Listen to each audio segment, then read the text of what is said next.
Welcome back to the Midnight Library. Tonight, we turn the pages of The 4-Hour Body by Tim Ferriss, an uncommon guide to rapid fat loss, incredible sex, and becoming superhuman. Here in the library, we transform best-selling books into gentle, slow stories for your subconscious mind. All you need to do is settle in, soften your thoughts, and allow the ideas to drift through your dreams. Before we begin, take a moment to get comfortable. Allow your breath to slow. Let the outside world melt away. And if you'd like, tell us where you're listening from, or which book you'd love to hear next. We're always here, reading by lamplight, waiting to share another chapter with you. Now, let's begin. About the author. Timothy Ferriss is a best-selling author, entrepreneur, and self-experimenter. Known for testing the boundaries of performance, health, and productivity, Ferriss is also the author of The 4-Hour Workweek and The 4-Hour Chef. He's invested in companies like Uber, Twitter, and Facebook, and is one of the most influential voices in the world of personal development. With The 4-Hour Body, Ferriss became his own guinea pig, experimenting with diets, exercise, sleep, and sex to uncover surprising truths, and share them with readers around the world. Introduction. What's in it for me? Learn how to hack your body with personally proven techniques. Ferriss wanted answers to the most common human questions. How do I lose fat fast? How can I sleep less and feel better? What does it really take to build muscle? And is it possible to improve performance, in bed, in the gym, and in life, without spending years trying? With the help of doctors, athletes, scientists, and decades of trial and error, Ferriss uncovered some surprising answers. These are shortcuts, or as he calls them, minimum effective doses. Simple, powerful shifts that can create major transformations, if you're willing to try. Let's begin the journey. Chapter 1: The Harajuku Moment and the Minimum Effective Dose. Transformation begins with a decision. A moment. A feeling of enough is enough. Ferriss calls this the Harajuku moment, the instant you realize you're ready to change. For Chad Fowler, it was a trip to Tokyo where he found nothing in the shops fit him. That moment triggered a complete transformation. He lost over 30 kilograms and changed his life. Once the moment arrives, Ferriss recommends you apply the minimum effective dose, or MED. The smallest possible input that produces the desired result. In fitness, this means doing only what's necessary, not more. High-volume training can be replaced with targeted, efficient movement. Take Ironman competitor Brian McKenzie. He reduced his training from 30 hours per week to just 6.5 by applying the MED. With this streamlined training, he finished fourth in one of the most intense endurance races in the world. It's not about doing more. It's about doing smarter. Chapter 2: The Slow-Carb Diet and Protein-First Mornings. To lose weight fast, Ferriss swears by the slow-carb diet, a 5-rule system that helped him shed 9 kilograms in 30 days without exercise. Rule 1: Avoid white carbs like bread, rice, potatoes, and pasta. Rule 2. Eat the same simple meals on repeat. Lean protein, legumes, and vegetables. Rule 3. Drink only water, unsweetened tea or coffee, and limit alcohol to red wine. Rule 4. Avoid fruit, except for tomatoes and avocados. Rule 5. Embrace a weekly cheat day. Eat what you crave to spike metabolism and avoid burnout.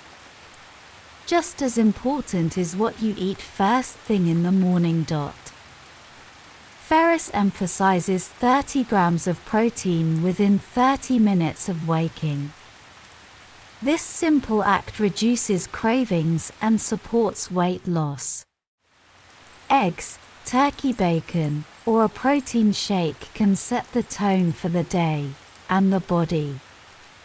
Chapter 3. Burn fat and build muscle with simple movements. Tracy Rifkind discovered the power of the Russian kettlebell swing. In just 15 minutes twice a week, she lost over 45 kilograms.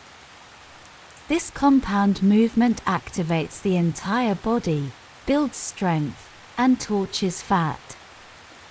It's simple, effective, and takes less time than a sitcom episode. On the muscle side, Ferriss created Occam's protocol, a minimalist approach to muscle gain. With just a few targeted lifts and maximum recovery, it's possible to build real muscle fast. Neil Strauss, author of The Game, used this method to gain 4.5 kilograms of muscle in 1 month. Chapter 4. Better sleep, less sleep, deeper sleep. Struggle to fall asleep. Ferriss recommends an ice bath 1 hour before bed. The drop in core temperature can trigger the body into rest mode. For those seeking more waking hours, Ferriss explored polyphasic sleep. The everyman schedule requires just 5.2 hours a day, 1 long core sleep and 2 short naps. The more extreme Uberman schedule trims sleep to just 2 hours a day. It's not for everyone, but it reveals how adaptable our bodies truly are. Chapter 5. Uncommon advice for better sex. According to Ferriss, improving your sex life is a matter of science and subtlety. Start by increasing hormones naturally. Cholesterol-rich foods like hard-boiled eggs can raise testosterone or luteinizing hormone levels, boosting libido for both men and women. And for enhanced intimacy, adjust angle and pressure.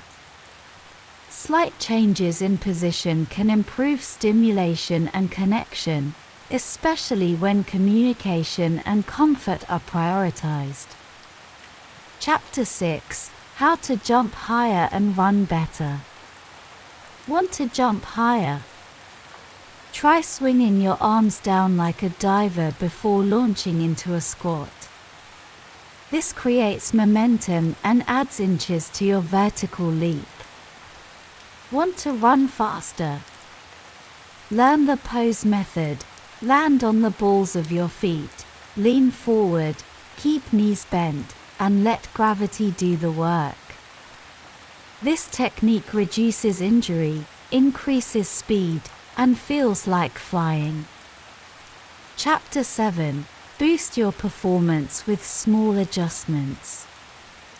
Allyson Felix, Olympic sprinter, used competition conditioning to break world records.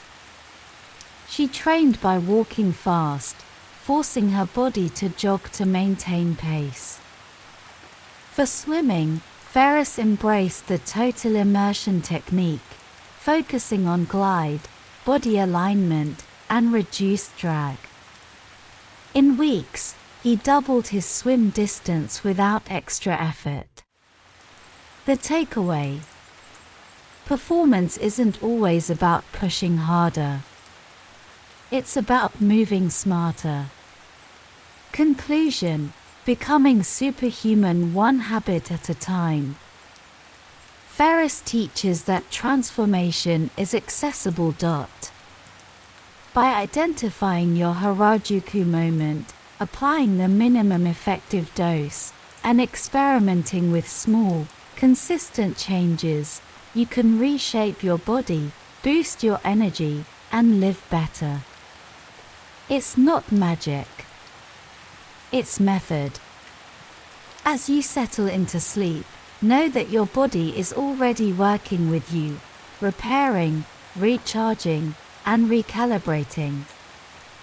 The information you've absorbed tonight will continue to hum gently in the background, ready for action when you need it. And for now, you can rest. You've learned. You've listened. You've grown. Let go of the day and drift into the night. Good night and sweet dreams.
Welcome back to the Midnight Library, the place where we take some of the world's most powerful books, spanning self-development, business, spirituality, and politics, and gently transform them into soothing bedtime stories, designed to help you sleep deeply and learn effortlessly. Tonight, we explore a transformative and heartfelt guide to inner peace and emotional balance, The Hidden Power of the 5 Hearts by Kimberly Snyder. Kimberly Snyder is a renowned holistic wellness expert, nutritionist, and the best-selling author of multiple books on health, beauty, and spiritual growth. She is the founder of the lifestyle brand Sull and has helped countless people, including celebrities, on their journeys to wellness and personal transformation. Her work blends ancient wisdom with modern practices, always anchored in heart-centered living and inner beauty. As always, we'd love to know where in the world you're listening from. It's always heartwarming to see how far these stories reach. And if there's a book you'd love us to turn into a sleep story, let us know in the comments. Now, let's take a slow, deep breath and begin our journey inward. Introduction: What's in it for me? A new path to peace, presence, and emotional clarity. Have you ever found yourself lying in bed at night, wide awake, with your mind racing, looping through worries, memories, and to-do lists? This is the mind on overdrive, a state that too many of us know too well. But what if we could gently shift our focus away from the noisy mind and toward the quiet wisdom of the heart? This is the essence of the hidden power of the 5 hearts, the invitation to lead from love, intuition, and balance, instead of fear, overthinking, or ego. Kimberly Snyder introduces us to 5 stages of heart-centered living. Together, they form a journey, from mental overwhelm to deep inner coherence, awakening a sense of peace, clarity, and compassion that can ripple through every part of your life. Let's begin. Chapter 1: The 5 Steps Toward Heart Coherence. Thinking is necessary, but thinking alone is not enough. The mind is excellent at problem solving, logic, and linear plans. But left unchecked, it can feed us a constant stream of negative thoughts, like, I'm not good enough, or I need to be more like them. This is where the heart comes in. Though we often think of it as simply a blood-pumping organ, the heart has its own neural network, containing about 40,000 neurons, and a kind of intelligence that scientists are only beginning to understand. It even sends more signals to the brain than the brain does to the heart. When your heart and brain sync up in a state called coherence, you feel clearer, more resilient, and far more connected to yourself and others. The 5 hearts are a roadmap to reach this harmony. They move from disconnection and inner chaos to intuition, clarity, and radiant connection. Let's explore each one. Chapter 2: Moving Beyond the Dark Heart. The first stage is the dark heart. It's where many of us begin. In this state, the heart is quiet and the mind takes over. Stress, frustration, and confusion dominate. Negative thoughts feel like truth. We start believing we're broken, behind, or not enough. But this stage is a teacher. It's here to show us the contrast, to help us realize what it feels like when we live only from the head and not the heart. To move beyond the dark heart, begin by reconnecting with your heart. Place your hand gently on your chest. Breathe deeply. Imagine appreciation flowing into your heart. This simple act begins to re-establish communication between the brain and heart. This is the beginning of coherence. Over time, as this connection deepens, you'll find thoughts naturally begin to soften. You no longer have to force positivity. It arises on its own. And with that, the darkness begins to lift. Chapter 3: The Strengthening of the Propelled Heart. The second stage is the propelled heart. Here, you feel momentum. Light begins to return. And the voice of your heart gets louder than the chatter of your mind. You may begin to feel a newfound clarity. Confidence grows. And you start recognizing that the feelings of lack and fear were illusions. You were never broken. You were just disconnected. Practices like visualizing your heart as a radiant sun or placing a hand on both your heart and gut to align their wisdom help ground you. You may still feel occasional resistance or doubt, but overall, there's movement. Energy returns. Life begins to flow. This is the heart's quiet strength waking up. Chapter 4: The Wisdom of the Steady Heart. Next comes the steady heart. At this stage, your emotional waves calm. You stop searching for worth in the external world and instead anchor into the knowing that love, peace, and wisdom are already within you. Emotional intelligence deepens. You begin to notice when jealousy, impatience, or self-doubt arise, and instead of reacting, you respond. This is the heart as your guide. True love starts to feel less like a yearning and more like a steady flame within. You love not to be validated, but because it's your nature to love. You grow compassionate, even toward people who once triggered you. The heart becomes your anchor and your compass. Chapter 5: The Forgiveness of the Devoted Heart. Then comes the devoted heart. Here, your heart takes full leadership.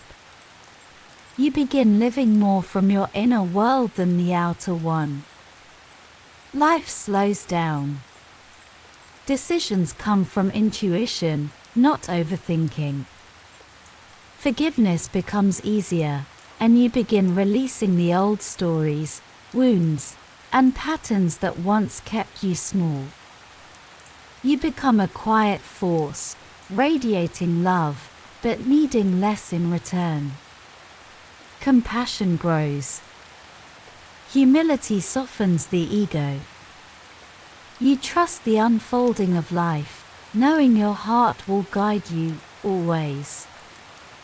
And with every breath, love becomes not something you give or receive, but something you are. Chapter 6: Broadcasting the Clear Heart. Finally, you arrive at the clear heart.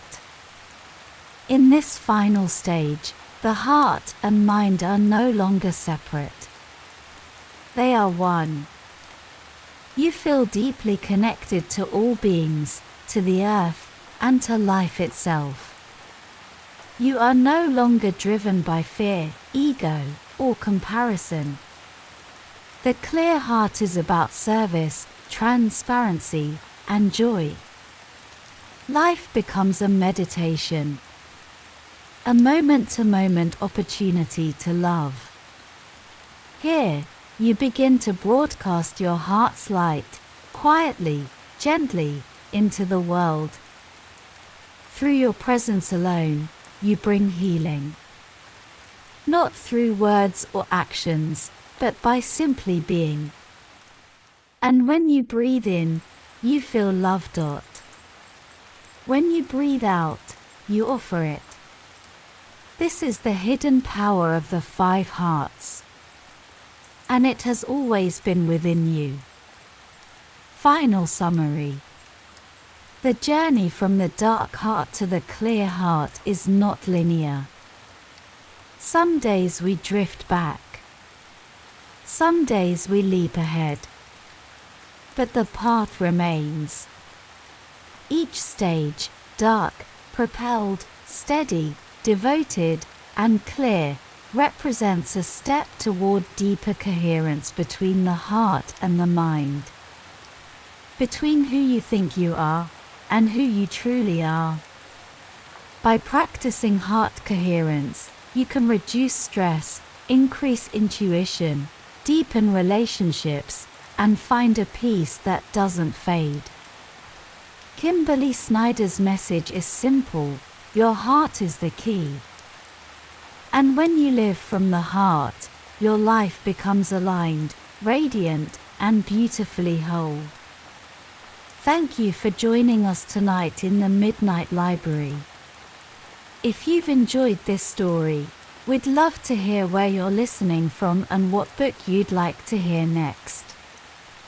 Your feedback helps guide the stories we share. But for now, breathe in, breathe out. Let your heart guide you gently into sleep. Good night and sweet dreams.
Welcome back to the Midnight Library. This is the place where we transform the world's best books into soothing bedtime stories designed to help you sleep, while your subconscious mind absorbs timeless insights. We take classic and contemporary works from the worlds of psychology, business, personal development, spirituality, and history, and turn them into calming journeys that inform, inspire, and relax. Before we begin, take a moment to settle in. Lower your volume to a soft, gentle level. Let your eyes grow heavy, and allow the comfort of this moment to hold you. And if you enjoy these stories, please take a moment to like, comment, and subscribe. Let us know where in the world you're listening from. We love hearing how the Midnight Library brings so many dreamers together from all across the globe. And of course, if you have book suggestions for future episodes, we're always listening. Tonight's story is based on Shift, Managing Your Emotions So They Don't Manage You by Ethan Kross. About the author. Ethan Kross is a professor at the University of Michigan's Department of Psychology and the Ross School of Business. He directs the Emotion and Self-Control Laboratory, where his research focuses on how people can manage their internal experiences to live more fulfilling lives. Kross is the author of the national bestseller Chatter, and has consulted for top companies, government institutions, and spoken at venues like SXSW and TED. Now, let's begin. Chapter 1: Learning to Steer the Emotional Roller Coaster. Have you ever felt like your emotions took the wheel, sending you on a ride you didn't sign up for? One moment you're soaring on a high, and the next, you're spiraling into a low you didn't see coming. Emotions can feel like a storm, powerful and unpredictable. But what if you could learn to steer through that storm, maybe not with perfect control, but with grace, clarity, and confidence? That's what Shift is all about.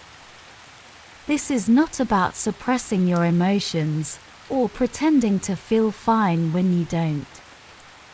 Instead, it's about learning to work with your emotions, understanding what they're trying to tell you, and guiding them so they don't end up guiding you. Emotions are not the enemy of reason. In fact, they're intricately linked.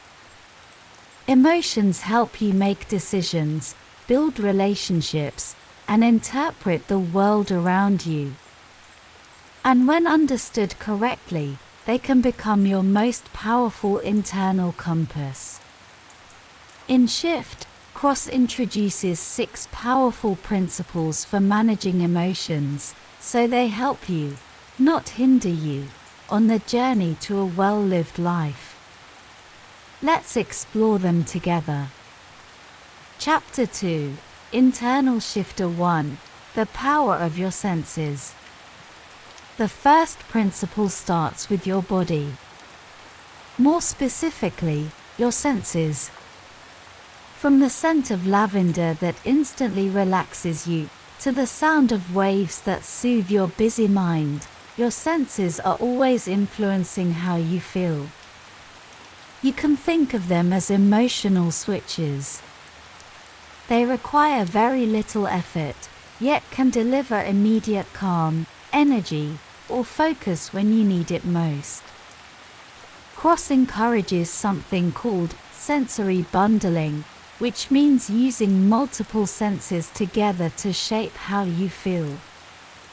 For example, as part of your bedtime routine, you might dim the lights, play soft music, and use a calming scent, like chamomile or sandalwood. These inputs create emotional associations in your brain. Over time, they build into powerful rituals that help shift your state, often without you even realizing it. So tonight, ask yourself, how can you curate your sensory inputs, not just react to them?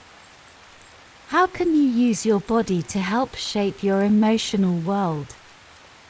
Chapter 3, Internal Shifter 2, Attention. Now, let's turn inward. Your attention, your focus, is like a spotlight. And wherever it lands, that becomes your emotional reality. Sometimes, it's helpful to focus on what's bothering you. To face the discomfort and learn from it. Other times, stepping back is the wiser move. Not everything needs to be analyzed or fixed in the moment. Cross teaches us that toggling between zooming in and zooming out is a skill.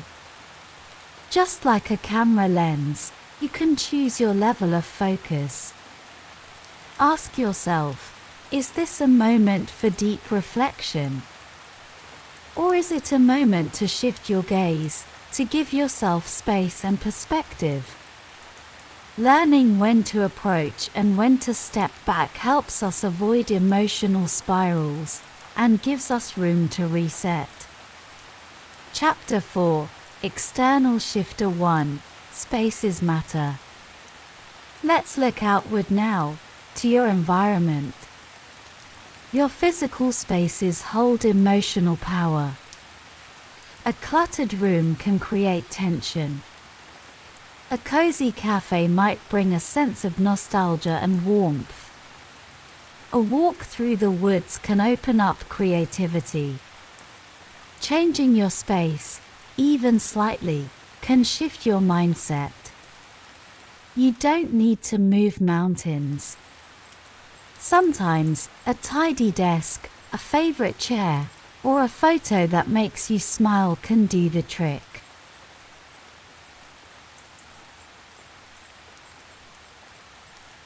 And when you need a bigger reset, try switching locations altogether. Go outside. Visit a calming space. Let your environment support the emotions you wish to feel. The spaces you inhabit are not neutral. They shape your experience of the world. And when you learn to shape them back, you become the designer of your emotional reality. Chapter 5, External Shifter 2, People and Emotional Contagion. Now, let's talk about people. Moods are contagious. One person's tension can ripple through a room. But so can joy, compassion, calm.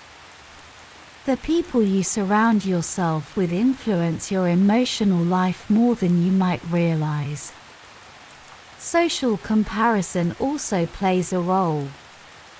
Sometimes it can inspire you, other times, it can leave you feeling less than. Cross encourages awareness. Notice how others affect your emotions. Protect your peace when needed. Seek out those who lift you up, not just those who look good on paper. We can't always control who's around us, but we can control how we respond. And we can choose to invest in relationships that nourish, not drain, our emotional energy. Chapter 6, WOP, Your Emotional Action Plan. So how do we put all of this into action? Cross introduces a powerful framework called WOP. Wish, outcome, obstacle, plan. First, identify a heartfelt goal, like becoming more patient, or showing up fully for your loved ones. Then, imagine the outcome. What would life feel like if this became true? Next, identify the obstacle that usually gets in the way, maybe stress, time, or habit. And finally, make a plan. If I feel stressed and tempted to snap, I'll take a breath and remind myself of what matters. That's WOP. It's a way of translating emotions into decisions, and decisions into actions. It's simple, practical, and deeply effective. Conclusion. Here's what we've learned tonight. You have far more influence over your emotions than you think. By using tools like sensory awareness, mindful attention, curated environments, supportive people, and structured planning, you can learn to navigate even the toughest emotional terrain. This isn't about pretending everything is perfect. It's about gaining the ability to shift, to meet your emotions with understanding, not fear. Your emotional life is not a storm to be survived, but a landscape to be explored. And with the right tools, you can become not just a passenger, but a wise and steady guide. So now, as you drift into rest, let that truth settle deep within. You are not at the mercy of your emotions. You are learning to shift, gently, wisely, and with grace. Breathe deeply. Let go of the day. And remember, you are safe. You are capable. And you are enough. Good night and sweet dreams.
Welcome back to the Midnight Library. The place where we gently transform the world's most important business, spiritual, political, and self-development books into calm, soothing sleep stories. Designed to help you drift off peacefully, while allowing your subconscious mind to absorb timeless wisdom. Before we begin, take a deep breath in and out. Let your eyes grow heavy. Loosen your jaw, soften your shoulders, and settle in. Tonight's story invites you to explore the hidden workings of our moral minds. A quiet journey into the psychology of why we believe what we believe, and how understanding others, especially those we disagree with, can lead to empathy, unity, and peace. This sleep story is based on The Righteous Mind, Why Good People Are Divided by Politics and Religion, written by Jonathan Haidt, a renowned social psychologist. Haidt has spent decades studying the intersection of emotion, morality, and culture. He's also the author of The Happiness Hypothesis and teaches ethical leadership at NYU's Stern School of Business. His research has shaped how we understand group behavior, politics, and the power of intuition. As always, we'd love to hear where in the world you're listening from. Your comments help bring our Midnight Library community together. And if you have any books you'd like us to turn into gentle sleep stories, let us know in the comments below. Now, let's begin. Chapter 1: The Emotional Roots of Morality. Western thinkers have long taught us that morality is rooted in logic and reason. From the ancient philosophers to the modern courtroom, we're taught that clear thinking leads to wise decisions. But what if our feelings come first? Psychologist Antonio DiMaggio studied patients who had lost their emotional capacity due to brain injuries. He found something strange. Without emotions, his patients couldn't make simple decisions. To them, choosing between coffee or tea, or picking a restaurant for lunch, felt like choosing a new car. Every decision was equally neutral. Emotionless. Meaningless. His conclusion: our emotions don't just color our thoughts, they guide them. They are essential to decision-making, including our sense of right and wrong. Social psychologist Robert Zajonc also demonstrated that even random shapes or symbols cause instant emotional reactions. Before thought, before words, there is feeling. So, when it comes to questions of morality, our reasoning doesn't lead us to our emotions. Our emotions lead us to reasoning. Chapter 2: Morality is intuitive, not logical. Imagine being asked whether it's wrong to eat human flesh, or to have an intimate moment with a dead chicken. You might feel instant disgust, and you wouldn't be alone. In fact, Haidt conducted experiments where people were presented with unusual moral dilemmas. When asked whether consensual acts between adult siblings were wrong, many said yes, immediately. But when given logical reasons why no one was harmed, most stuck to their original answer. Even without logic, the gut feeling remained. This is the power of intuition. It leads. Logic follows. And our brains become more like clever lawyers than neutral judges, defending our feelings with carefully chosen facts.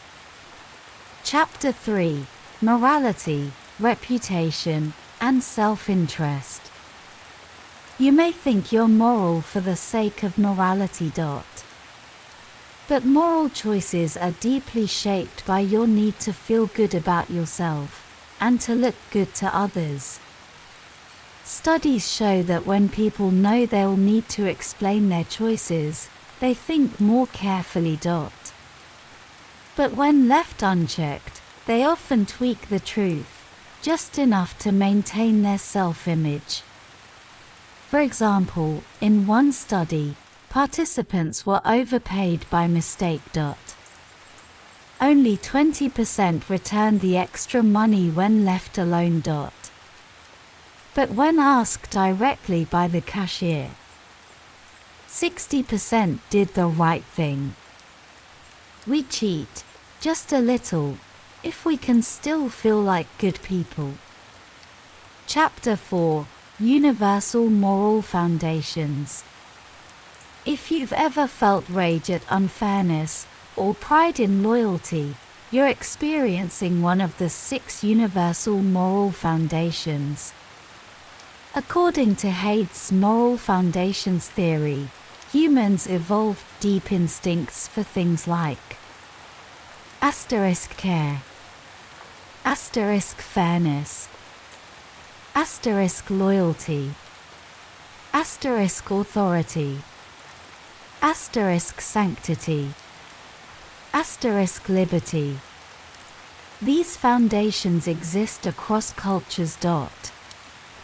But each culture, and each person, values them differently. In some societies, loyalty to family or tribe may outweigh individual freedom. In others, justice and independence are paramount. Our moral values are shaped not only by instinct, but by the culture around us. Chapter 5: Weird Morality versus the Rest of the World. Much of psychology is based on weird societies: Western, educated, industrialized, rich, and democratic. These cultures prize individual rights and personal freedom. But they're not the global norm. In more traditional cultures, morality includes loyalty, hierarchy, and sacred values. For example, in a controversial moral test, weird participants said that intimate acts with a chicken, done in private, were morally permissible. But in India and many working-class communities, the same act was seen as deeply immoral, not because it harmed others, but because it violated sacredness and community norms. This shows that different people are guided by different moral triggers, and that understanding those differences is key to empathy. Chapter 6: The Hive Switch. Have you ever lost yourself in a crowd? Cheered at a concert? Cried with a stadium full of fans? This feeling of being part of something larger is what Haidt calls the hive switch. It's a primal instinct that bonds us to the group. Religion, patriotism, group rituals, and even awe-inspiring moments in nature can flip the hive switch, dissolving the self into the whole. This sense of unity helps humans cooperate. From early tribes to modern armies, successful groups were the ones who could synchronize, trust, and act as one. Chapter 7: The Power and Danger of Religion. Some scientists view religion as a dangerous illusion. But Haidt argues that religion, like the hive switch, evolved to bind groups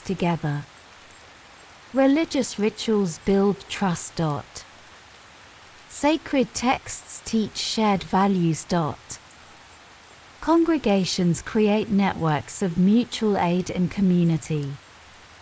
In fact, religious communes in 19th century America lasted longer than secular ones. Why? Because they had rituals, structure, and moral glue. While religion can divide us, it can also create profound generosity. Studies show that religious people give more to both religious and secular charities. It's a double-edged sword, but one worth understanding. Chapter 8: Politics and Moral Triggers. Why do working-class voters often support conservative policies that don't benefit them economically? The answer lies in moral taste buds. Liberals emphasize care, fairness, and liberty. But conservatives appeal to all six foundations, adding loyalty, authority, and sanctity. That broader appeal resonates deeply with many voters. For example, a liberal might argue for individual rights. But a conservative might defend family values, tradition, and spiritual purity. Both are valid perspectives. But they speak different moral languages. Chapter 9: Finding Common Ground. Political polarization is growing. And with it, our ability to truly understand one another is shrinking. But what if we stopped trying to win arguments and started trying to understand? Each side of the political spectrum has strengths. Liberals are skilled at identifying suffering and fighting injustice. Conservatives protect institutions, preserve order, and honor tradition. Together, they form a complete moral system. Alone, each is incomplete. We need both. Not as enemies, but as partners in the shared project of democracy. Final thoughts: intuition, empathy, and connection. The main message of the righteous mind is simple, yet profound. Moral judgments arise from intuition, not logic. And to change minds, or understand others, we must begin with empathy. Speak not just to ideas, but to hearts. Be kind. Be curious. And remember that happiness comes not from endless self-reflection, but from connection, joining something larger than yourself. So tonight, as you drift into sleep, take comfort in the idea that understanding others begins not with arguments, but with a gentle smile, an open heart, and a willingness to listen. Breathe deeply. Let go of your thoughts. And rest in the knowledge that your mind, your values, and your kindness are part of something far greater than yourself. Thank you for spending this evening at the Midnight Library. We hope tonight's story brought you peace and insight. If you enjoyed it, please like, comment, and subscribe. Let us know where you're listening from. We love hearing from our global community. And if you have a book you'd like to hear next, tell us in the comments. We'll be here again tomorrow, with another calming story from the shelves of the Midnight Library. Good night and sweet dreams.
Welcome back to the Midnight Library, a sanctuary of calm where history, business, self-development, and spiritual wisdom are gently transformed into soothing bedtime stories.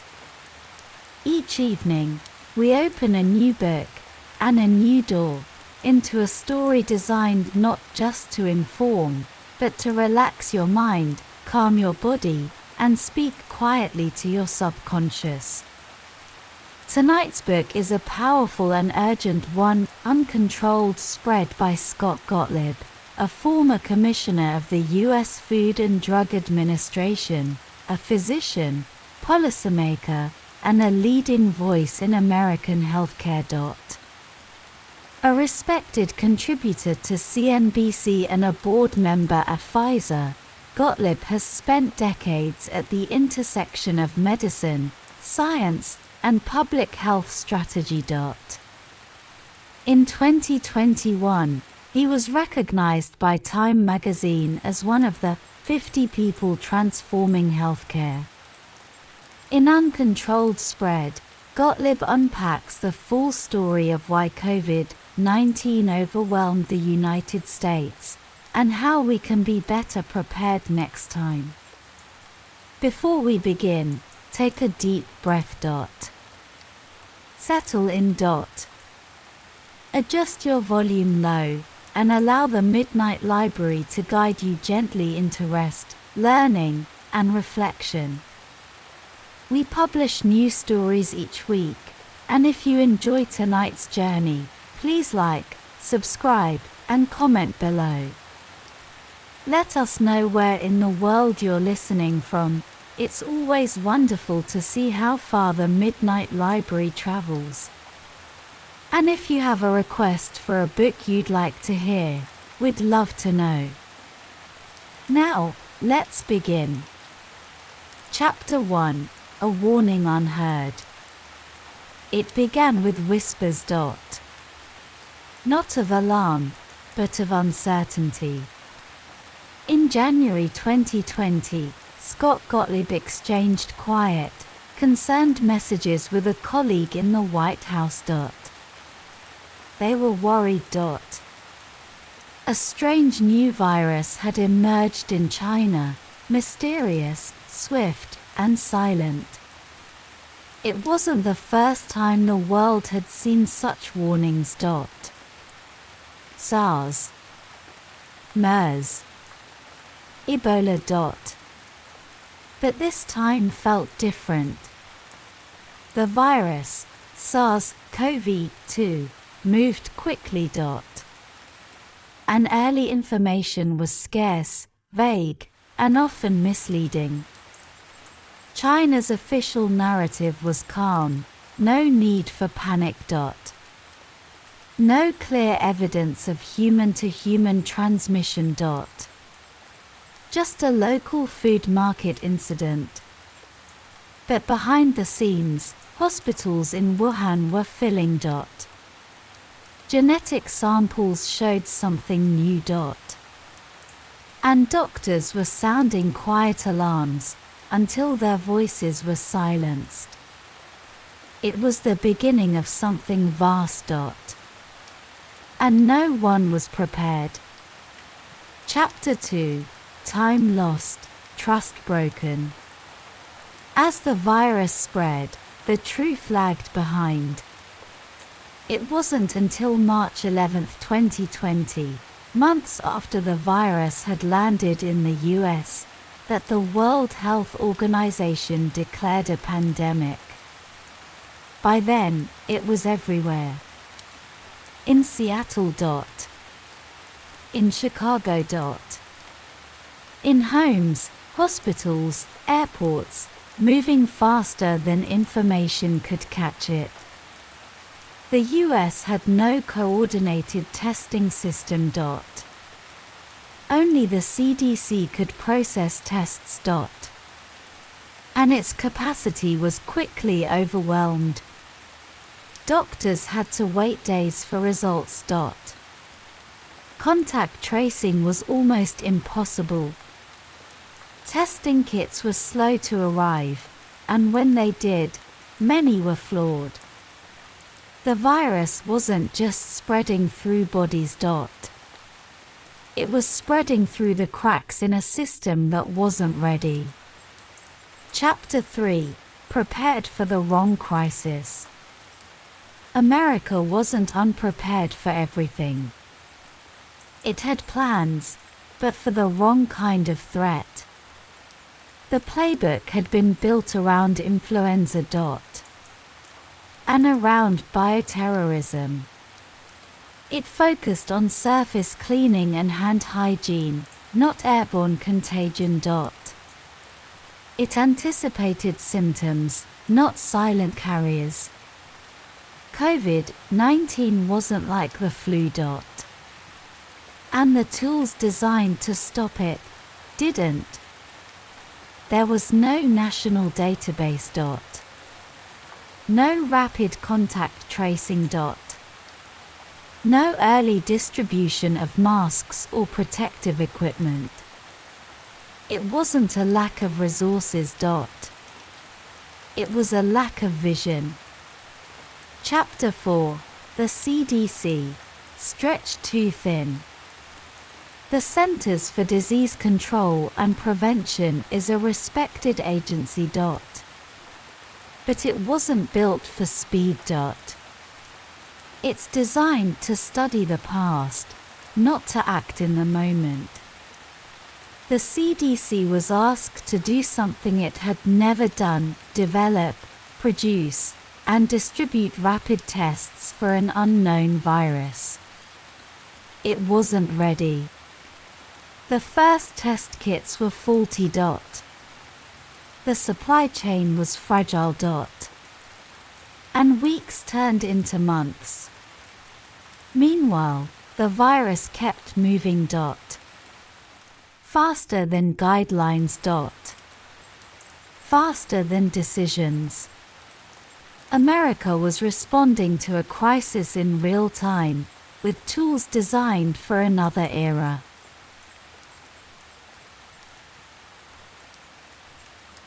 Chapter 5: A Leadership Void. The failures weren't only scientific. Mixed messages from political leaders created confusion. Mask wearing became a debate. Lockdowns varied from state to state. Public trust began to erode. Even inside the White House, safety measures were ignored. And critical tools like antigen tests were delayed and misused. It was a leadership vacuum. At the very moment leadership mattered most. Chapter 6: A Study in Contrast, South Korea. Across the ocean, a different story was unfolding. South Korea had learned from a past crisis, the MERS outbreak of 2015. It had built testing centers, stockpiled supplies, and created a system to approve tests within days. When COVID-19 appeared, they acted. Within weeks, South Korea was testing 20,000 people a day. America took 4 months to reach the same scale. They shared data. They traced contacts. They contained outbreaks. The US had time. But time, once lost, cannot be reclaimed. Chapter 7: What the Future Demands. There was a bright spot. Vaccines, especially the mRNA platforms, worked. Science met the moment. Moderna and Pfizer developed solutions at record speed. But science alone can't save us next time. Public health must be treated as a national security priority. America needs a permanent agency, one with the authority, funding, and agility to act. Not after the crisis starts, but before it begins. It must be able to test, trace, and communicate transparently. It must learn from the past and plan for what's next. Because there will be a next. Final summary. Uncontrolled spread is not just a post-mortem. It is a warning. And a blueprint. America was caught unprepared. Not because the danger was invisible, but because we didn't look closely enough. Didn't act quickly enough. Didn't lead with clarity. The next threat may be different. But the lesson remains the same. Preparation is power. Coordination is survival. And trust, in institutions, in science, in one another, is everything. If you enjoyed this story, please like, comment, and subscribe. Let us know where you're listening from. It's always beautiful to see how the Midnight Library connects people from around the world. And if there's a book you'd love to hear adapted, we'd love to hear your request.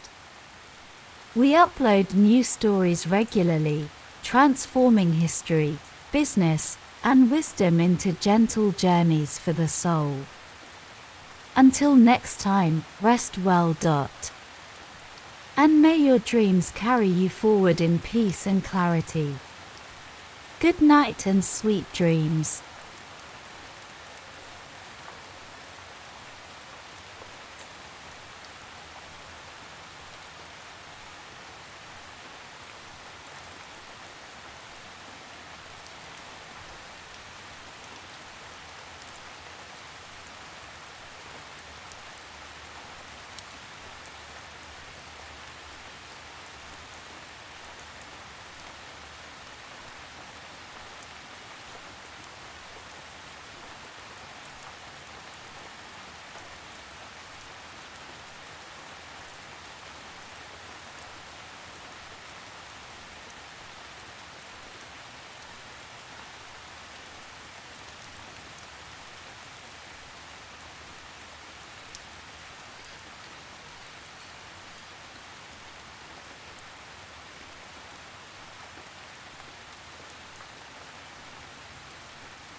Welcome back to the Midnight Library. Before we begin tonight's story, take a moment to get comfortable. Turn your volume down low, just a whisper of sound. Just enough to guide you gently into rest, and maybe a little learning too. Because the Midnight Library is not like any ordinary library. This is a special place, a quiet, dreamlike corner of the world, where we take some of the most powerful books ever written, from the worlds of business, spirituality, self-development, and even politics, and transform them into calming, soothing sleep stories. Stories that not only help you relax, but speak softly to your subconscious, planting seeds of insight, confidence, and clarity while you drift away. So whether you're here to rest, to recharge, or to grow, you're in the right place. And we'd love to know where you're listening from. It's always so inspiring to hear how this quiet little library brings people together. From London to Lagos, New York to New Delhi. So feel free to drop a comment or message with your location. And if there's a book you'd love to hear featured in a future sleep story, don't be shy, let us know. Your requests help shape this journey. Now, with that said, let's gently open the pages of tonight's book. This story is inspired by the book The Power of Self-Confidence by Brian Tracy, a man who has dedicated his life to understanding what makes people successful and will explore one of the most quietly powerful forces you possess: self-confidence. Tracy wasn't born into wealth or confidence. In fact, he started with very little, a high school dropout working manual jobs. But through study, discipline, and relentless action, he transformed his life. He became a respected speaker, best-selling author, an advisor to leaders across the world. His books, like Eat That Frog and No Excuses, have helped millions focus, believe in themselves, and succeed. And the power of self-confidence is a quiet reminder that everything starts inside. It's about learning to believe in your ability to grow, to handle what comes, and to become the person you've always known you could be. So now, let's begin. Chapter 1: The Seed of Confidence. Confidence doesn't begin with success. It begins with belief. According to Brian Tracy, your thoughts are the blueprint of your life. What you think about most, especially what you believe about yourself, becomes the foundation of your reality. This is the law of concentration. What you focus on grows.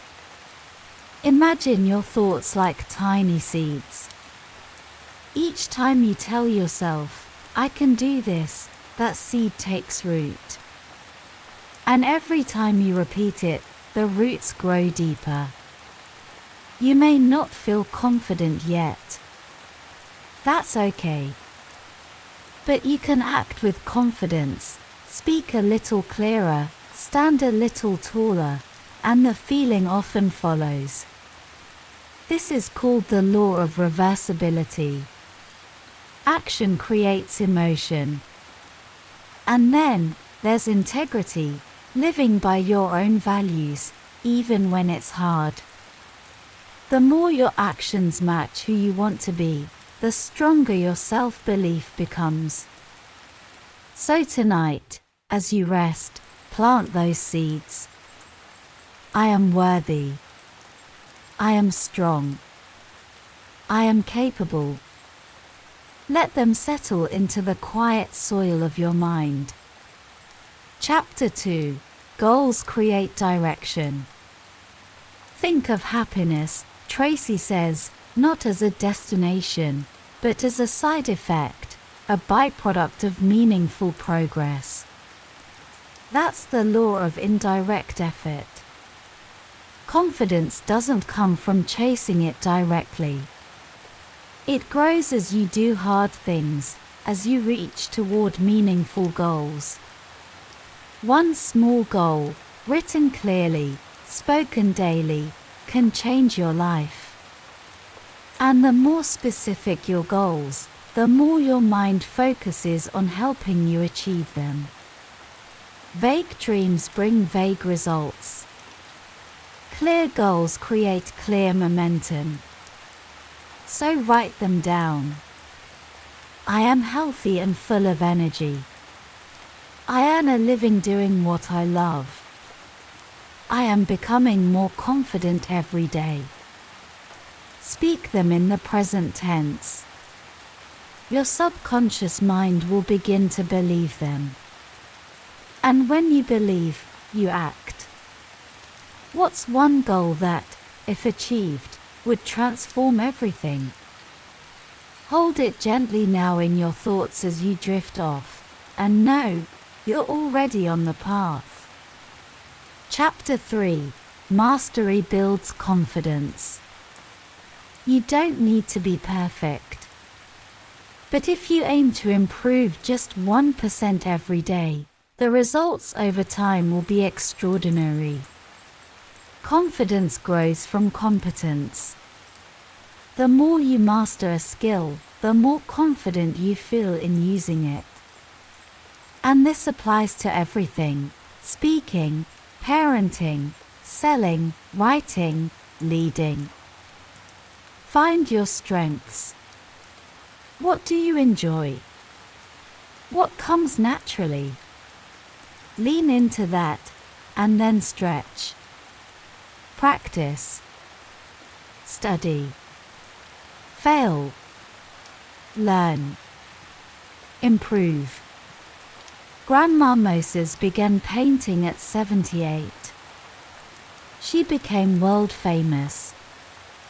Not because she had decades of training, but because she believed it wasn't too late to try. What if your next chapter is just beginning? Chapter 4: Belief is a self-fulfilling prophecy. There's a story of a man saved not by money, but by belief. A stranger gave him a signed check for $500,000, but the man never cashed it. Just knowing he had a safety net gave him the courage to take risks, negotiate better, and rebuild his business. A year later, he learned the check was fake, but it didn't matter. The belief had already changed his reality. This is the law of belief. What you believe becomes your truth. So surround yourself with uplifting people. Speak to yourself with kindness. Replace every "I can't" with "I'm learning." Use affirmations and visualization to see yourself succeeding, growing, thriving. Tonight, imagine a scene, one where you speak clearly in front of a group. Or finish a project. Or walk into a room knowing you belong. See it. Feel it. And believe it. Your subconscious is always listening. Chapter 5: Focus on your strengths. The path to confidence isn't paved with fixing flaws, but by building on what's already strong. What do you love doing? Where do you feel most alive? According to Brian Tracy, lasting success comes when you lean into your natural talents and let them grow. Focus there. Build there. Let your weaknesses fall away like old leaves. Take inventory. Write down what you're good at. Think of times when you felt in flow. Look at patterns. That's where your power lies. Confidence doesn't mean doing everything. It means knowing what you do best and doing it well. Chapter 6: Adversity is your teacher. Every successful person has a secret. They've failed. A lot. Confidence isn't about avoiding mistakes. It's about growing stronger because of them.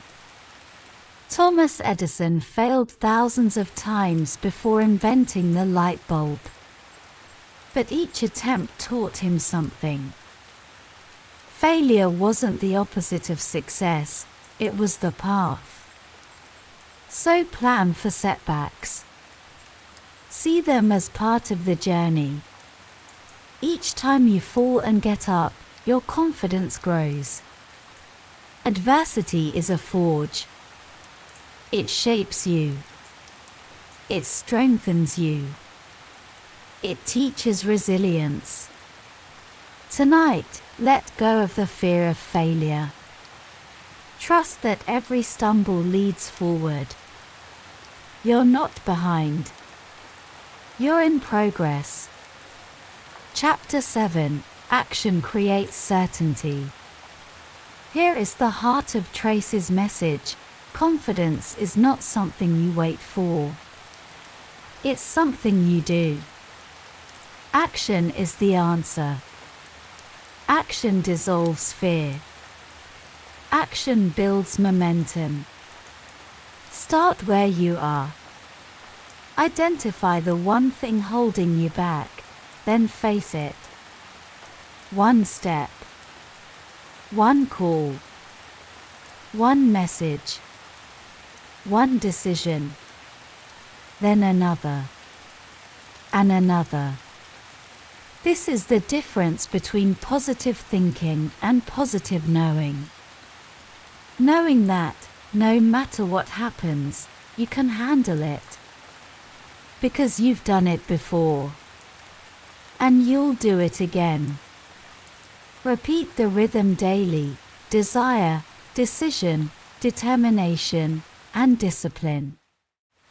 For quiet forces that, together, build an unstoppable you. And remember, no one else will do it for you. But you are more than ready. Closing reflections from the Midnight Library.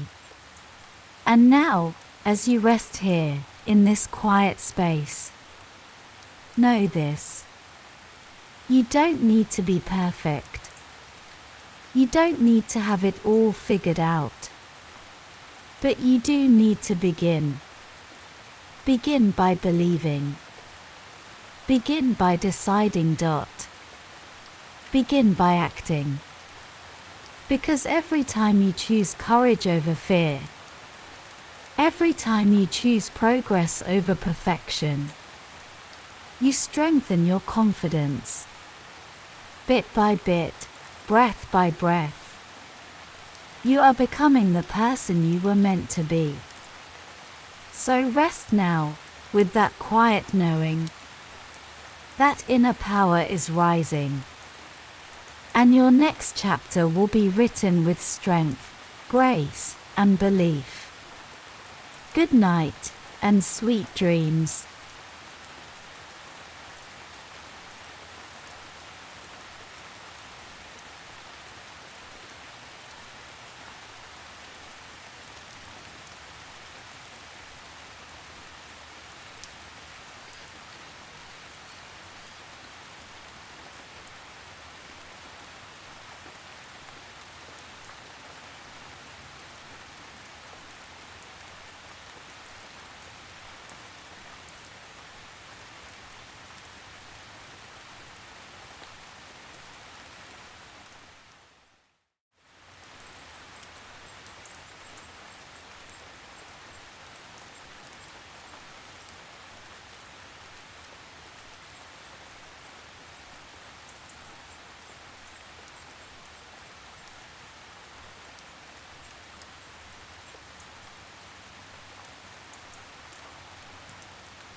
Welcome back to the Midnight Library. Before we begin tonight's story, take a moment to lower your volume until it's just a soft whisper, gentle enough to carry you peacefully into sleep, but clear enough that your mind can drift alongside us. Tonight, we explore Be the Love by Sarah Prout, an inspiring author, speaker, and host of the popular Manifest podcast.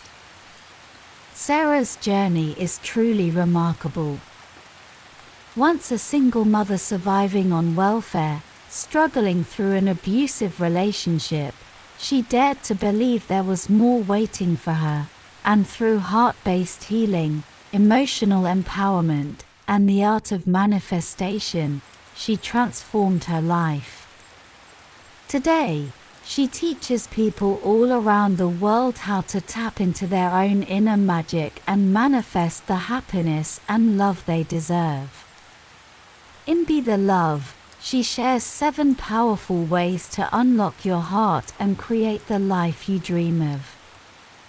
And so, as you get comfortable, as your body settles, allow your mind to gently open as we drift into her beautiful wisdom. Tonight, we remind ourselves, you are love. You are worthy. You are whole.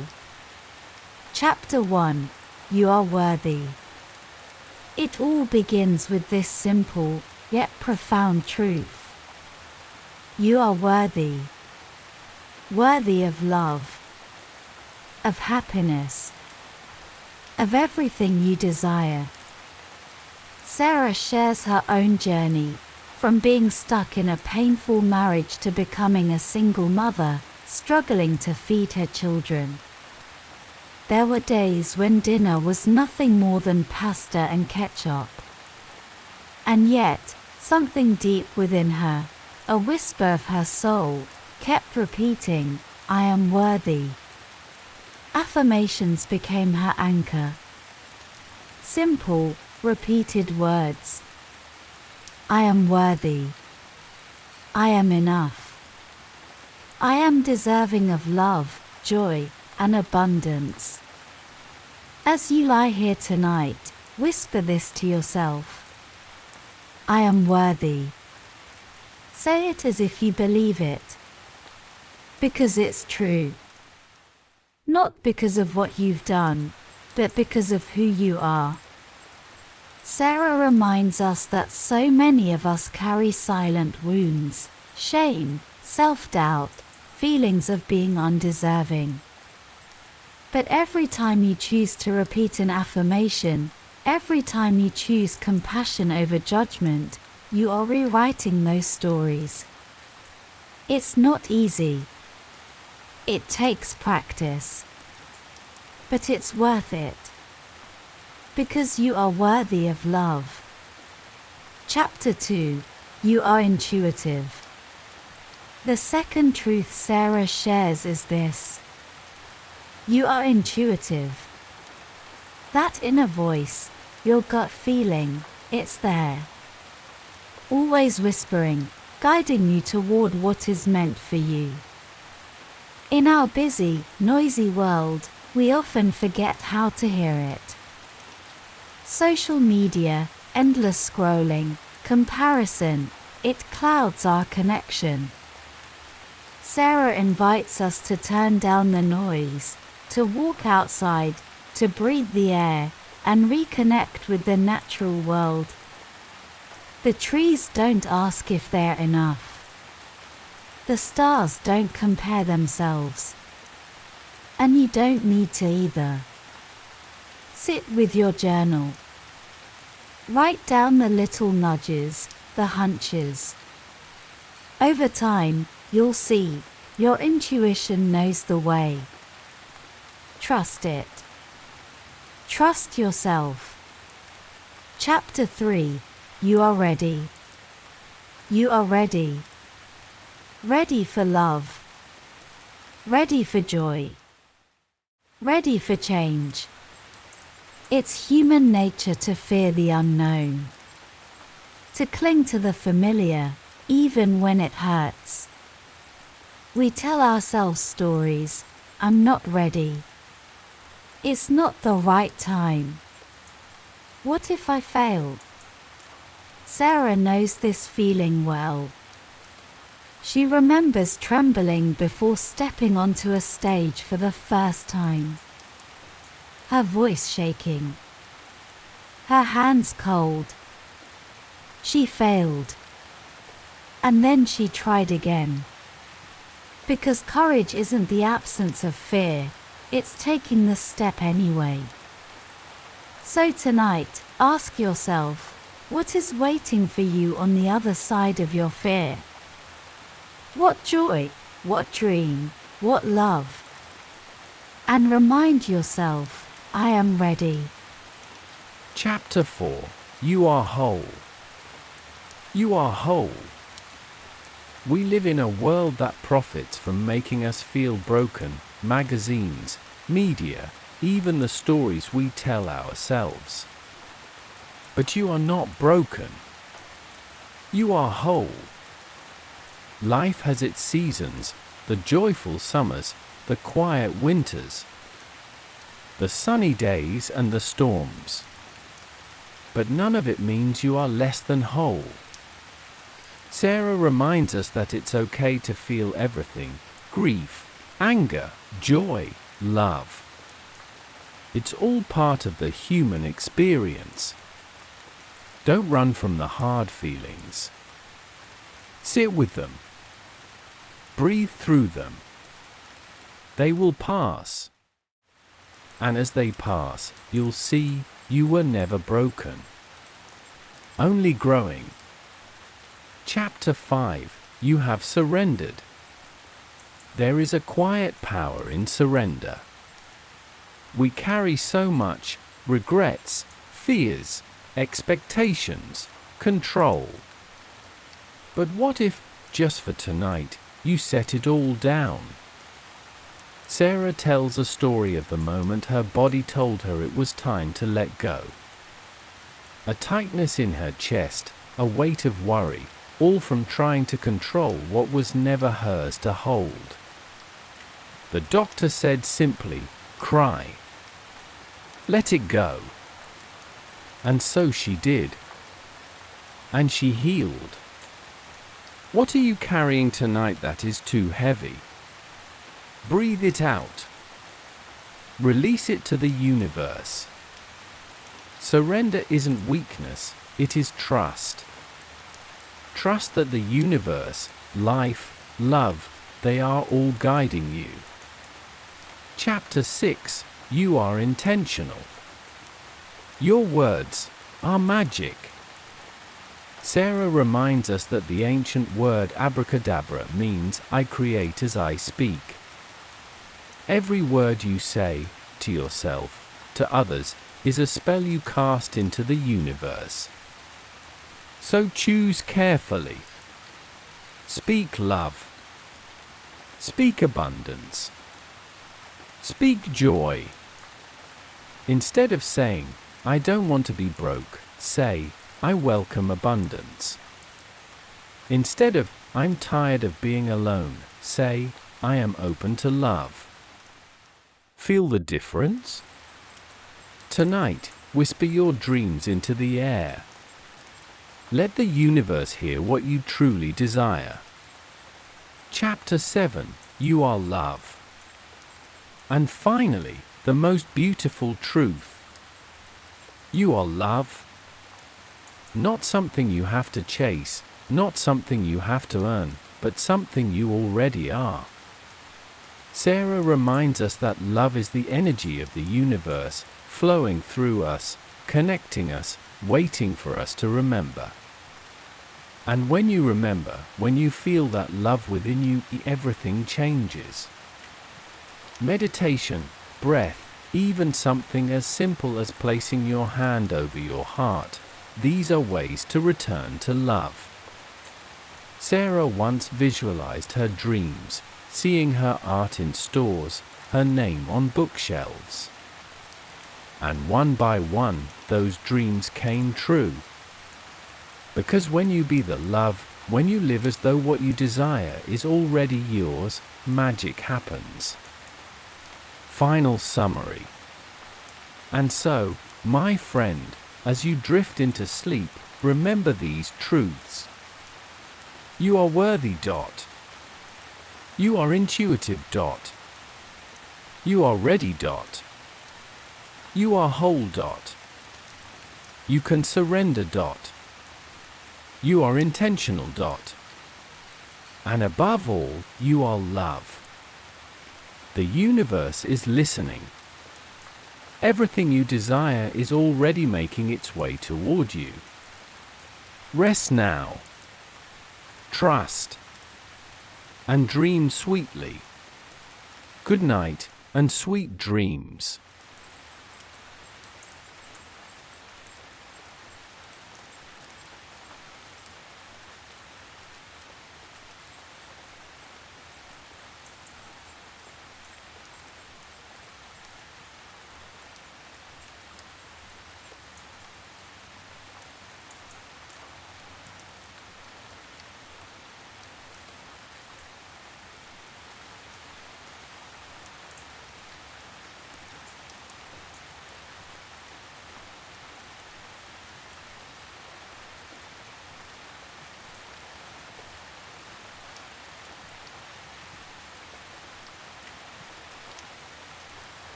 Welcome back to the Midnight Library.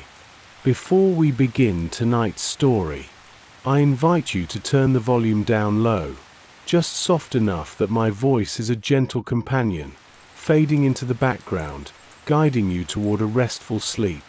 Tonight, we drift into the calming world of simple rules. Inspired by the insightful book Simple Rules, How to Thrive in a Complex World, written by Sull and Kathleen Eisenhardt. A little about the authors. To begin our journey, Sull is a professor, management thinker, and expert on strategy and execution in turbulent markets. He once taught at Harvard Business School and later at the London Business School, helping business leaders navigate complexity with clarity. His research has focused on how simplicity, when done right, leads to agility and success, even in fast-changing worlds. His co-author, Kathleen Eisenhardt, is a professor at Stanford School of Engineering, where she blends strategy, innovation, and simplicity, helping entrepreneurs and leaders thrive in chaos. She's an award-winning researcher, celebrated for turning complicated ideas into practical tools anyone can use. Together, they wrote simple rules to remind us that life, work, and even love don't have to be so hard. Beneath the noise, the endless choices, and the heavy instruction manuals, there's a simpler way. Tonight, we'll explore their ideas, weaving them gently into stories, reflections, and examples, designed to relax your mind and invite sleep. Our world is undeniably complex. Each day, we face choices, distractions, and tasks far beyond what our ancestors could have imagined. The internet offers unlimited information, but also endless confusion. Our calendars fill with meetings, reminders, and goals, until we forget why we set them in the first place. Even something as simple as choosing what to eat becomes a maze of nutrition labels, diet plans, and expert opinions. In times like these, we crave simplicity, and that's where simple rules come in, like quiet signposts guiding us through the fog. Not hundreds of rules, but just a handful. Easy to remember, easy to live by, freeing us to focus on what matters most. Imagine for a moment, you're a doctor in a military field hospital. A wave of injured soldiers arrives, all needing help, some urgently. There's no time for deep analysis, no space for consulting thick medical manuals. Instead, you turn to a simple rule, a triage principle known the world over. Check the vital signs, prioritize the patients whose lives you can still save, and move quickly. Simple, focused, life-saving.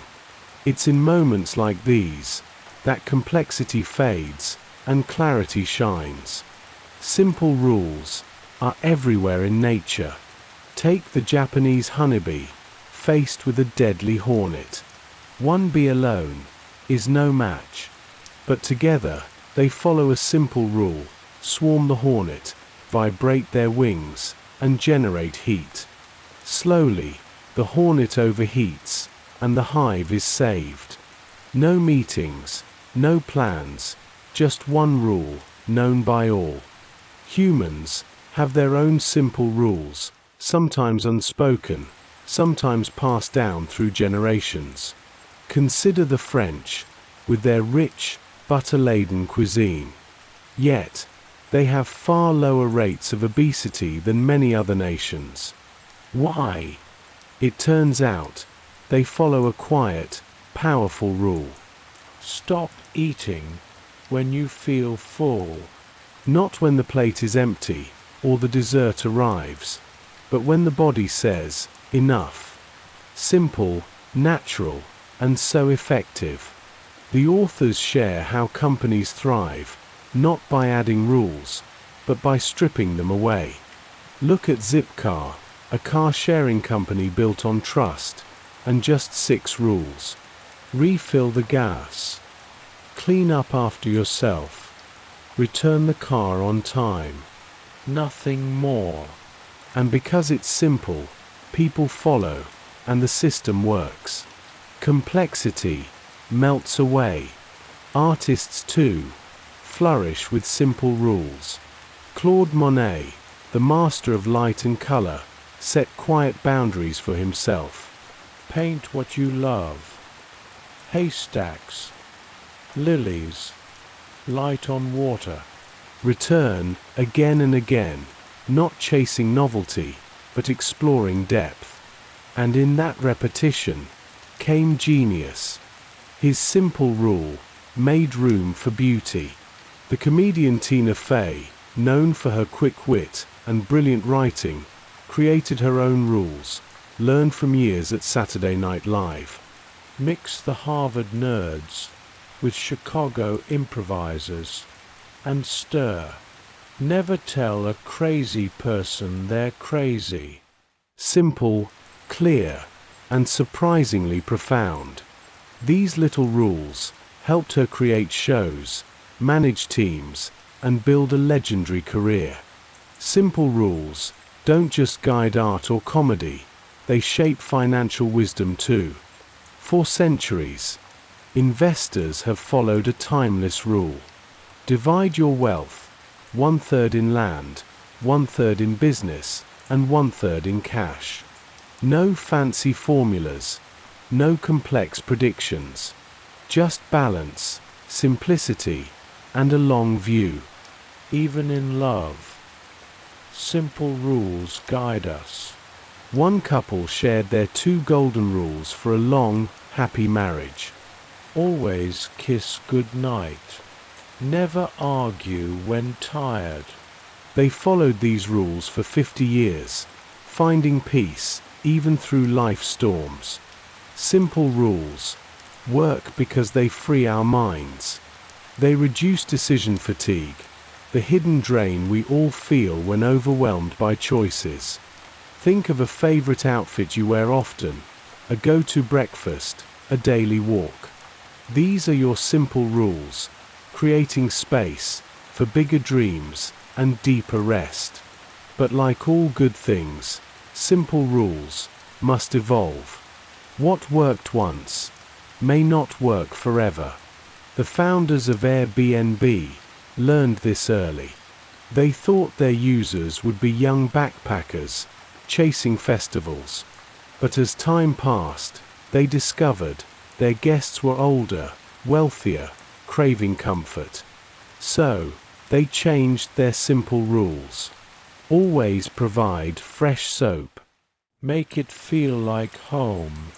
And with that, the company flourished. And so, tonight, as you rest, perhaps, you'll dream of your own simple rules. What gentle guidelines might ease your days and lighten your heart? Maybe it's no phones after dinner. Walk every morning. Speak kindly, always. They don't have to be perfect or rigid, just enough to guide you through this beautiful, complex world. And remember, simple rules are not a cage. They are wings, giving you just enough structure to soar, to explore, to create, to rest. So now, as you drift further into sleep, know that you don't need to remember everything. You only need a few simple rules. The rest will wait for morning. From all of us here at the Midnight Library, good night and sweet dreams.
Welcome back to the Midnight Library, a place where the world slows down, where stories carry you gently toward rest, and where each tale is carefully chosen to calm your mind and soothe your soul.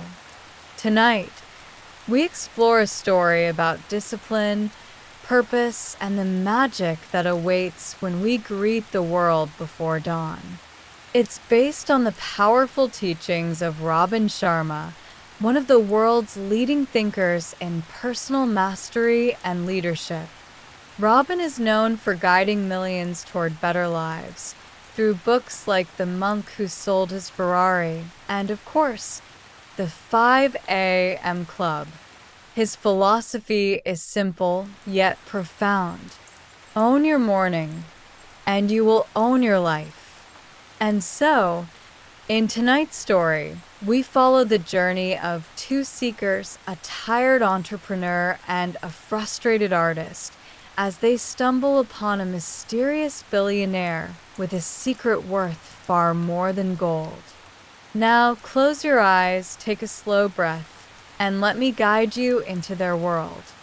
Once upon a time, a restless entrepreneur found herself burned out, lost in the endless chase of deadlines and expectations.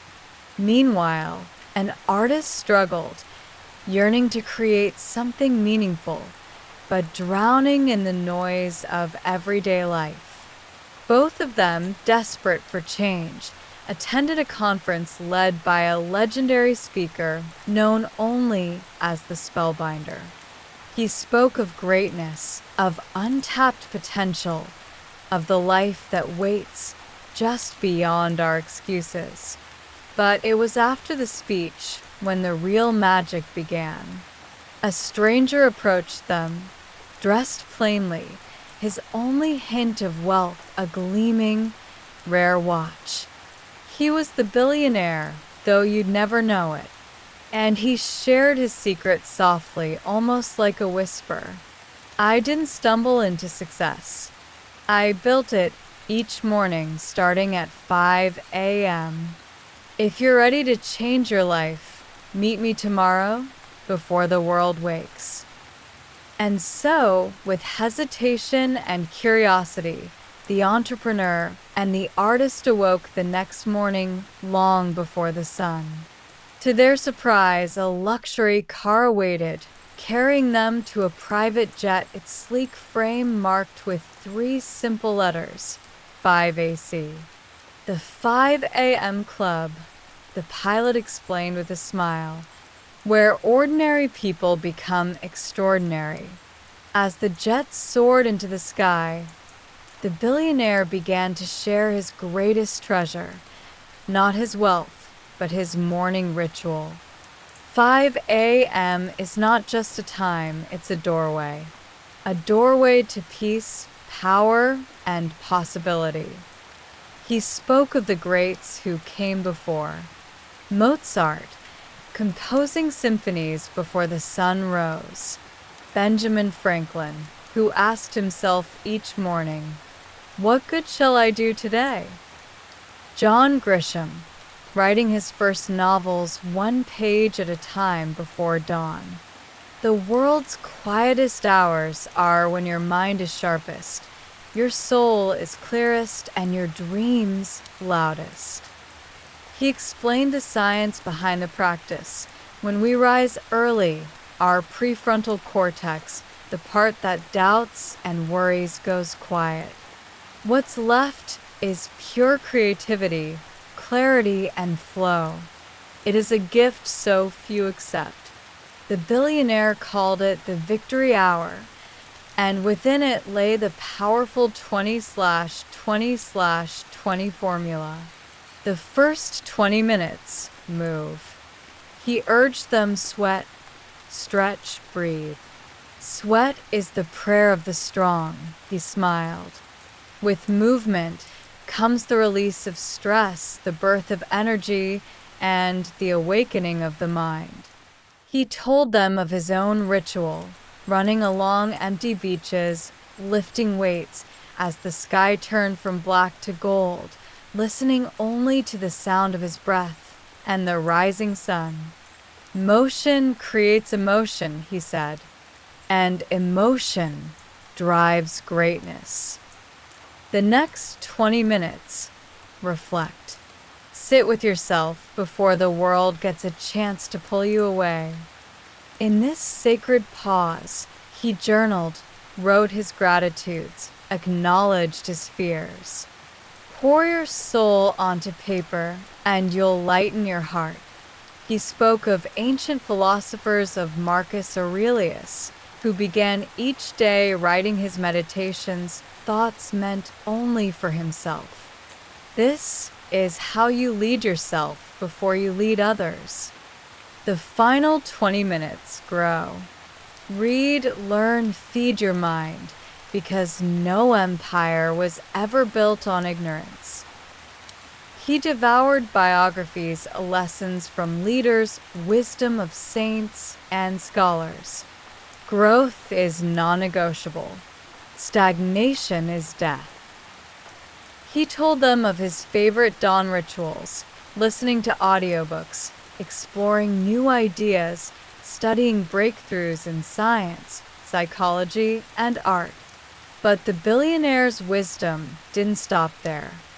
He revealed the 4 interior empires, often forgotten in the rush of modern life: mind set, heart set, health set, and soul set. Most chase mindset alone, but that's only 1/4 of your true power.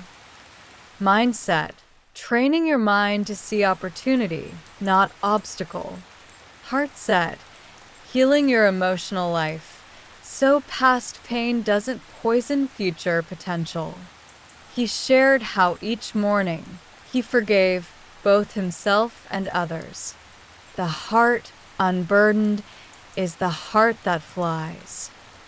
Health set, caring for the body as the vehicle of your dreams. Because what good is brilliance if you're too tired, too sick to share it?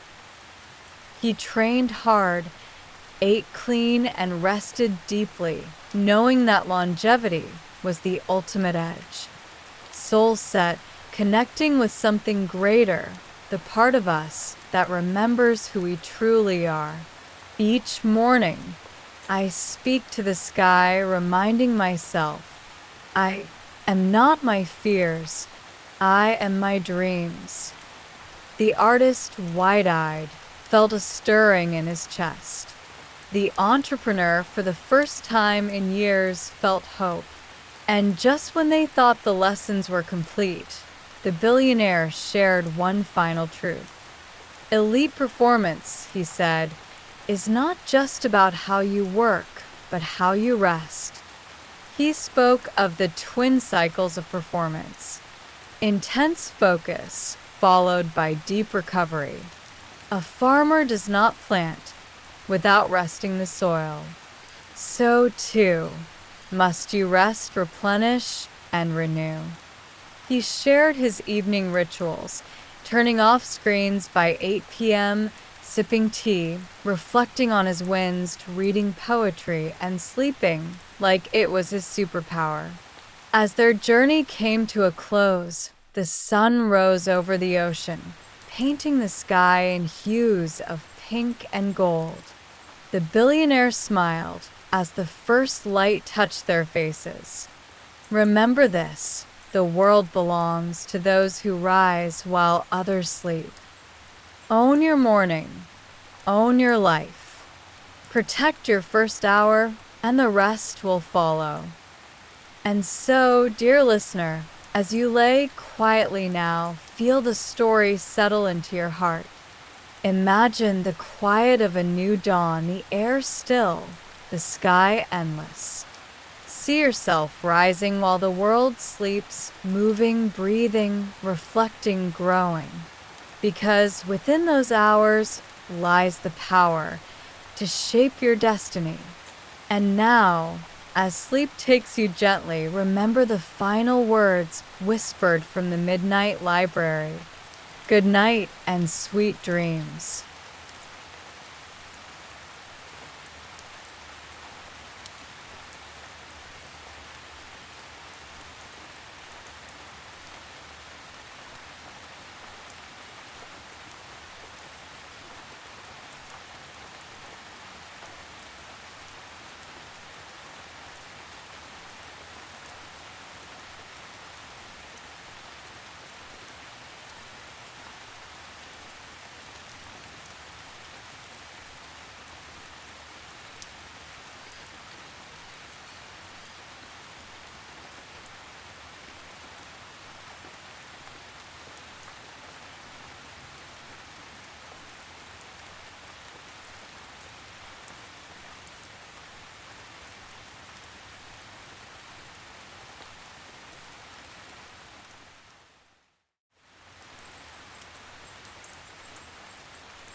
Welcome back to the Midnight Library.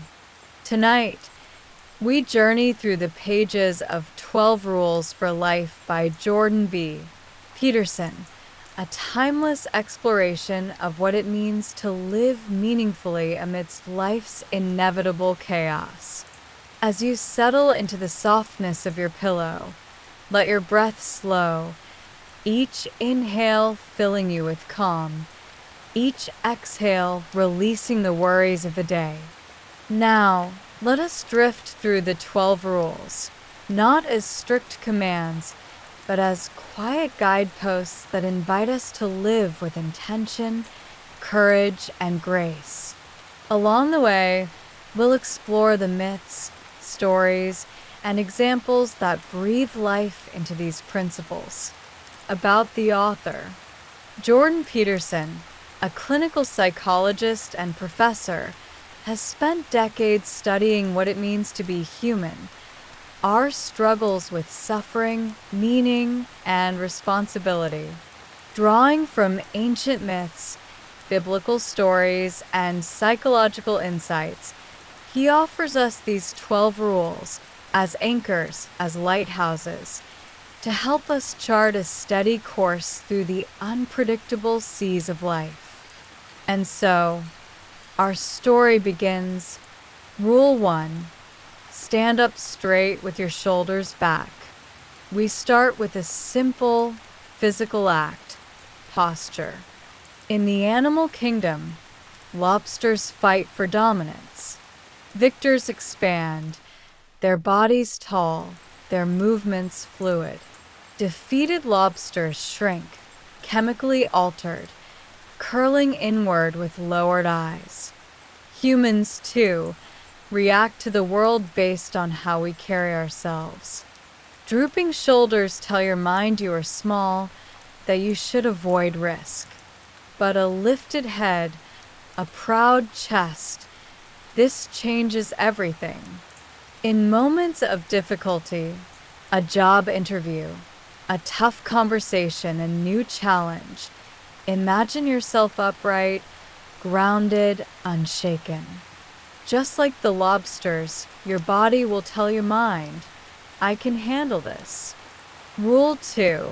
Treat yourself like someone you are responsible for helping. If your beloved pet was ill, you'd rush to the vet, fill the prescription, care tenderly for their recovery. Yet how often do we neglect our own well-being, skipping meals, dismissing sleep, ignoring the quiet voice asking for care? This rule is simple, but transformative. See yourself as someone worth caring for. Cook nourishing meals. Rest deeply. Offer yourself patience when you fall short. Remember, you are not less worthy than those you love. You deserve your own kindness. Rule 3. Make friends with people who want the best for you. Friendship shapes our lives. And yet, many drift through relationships with those who diminish rather than elevate. Peterson shares the story of a childhood friend, bright, full of potential, who fell in with the wrong crowd. Years later, bitterness and resentment had replaced his youthful dreams. We've all seen it. The colleague who resents ambition, the friend who scoffs at dreams, pulling us downward. But real friends, the good ones, celebrate your victories, challenge you when you falter, and walk beside you as you grow. Ask yourself tonight, who cheers for your success? And who prefers you small?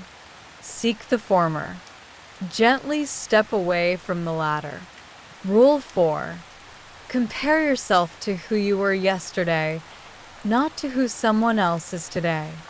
In this age of endless comparison, where social media shows us the highlight reels of millions, it is easy to feel small. But the true measure of progress is personal. Who were you yesterday? Last year? 5 years ago, maybe you've faced heartbreak but learned resilience. Perhaps you've battled anxiety but showed up anyway. Celebrate these wins. Growth is often invisible, quiet, steady, unfolding slowly like a sunrise. Remember the story of the mountain climber. The summit seems distant, but when they turn around, they see how far they've come. Do the same. See your own ascent. Rule 5. Do not let your children do anything that makes you dislike them. Parenting, the sacred task of guiding a young soul toward adulthood. It's tempting to avoid conflict, to let tantrums pass, to dismiss bad behavior as a phase.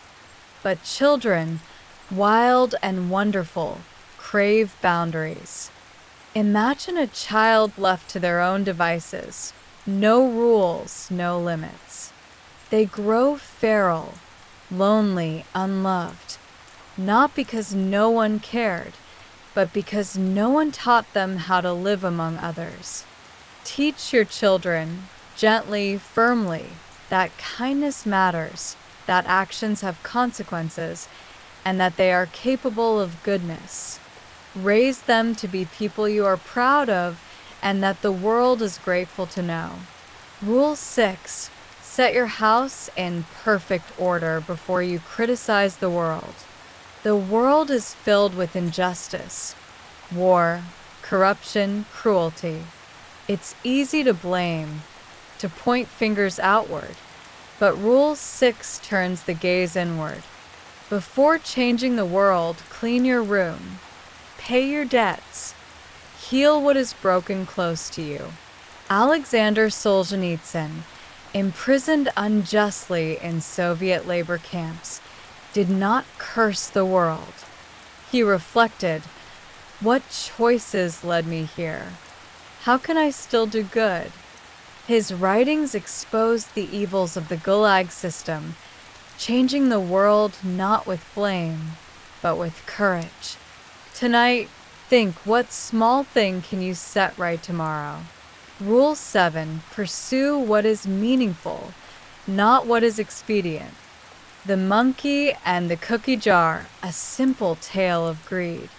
The monkey is caught, not by his captors, but by his own refusal to let go of what feels good now.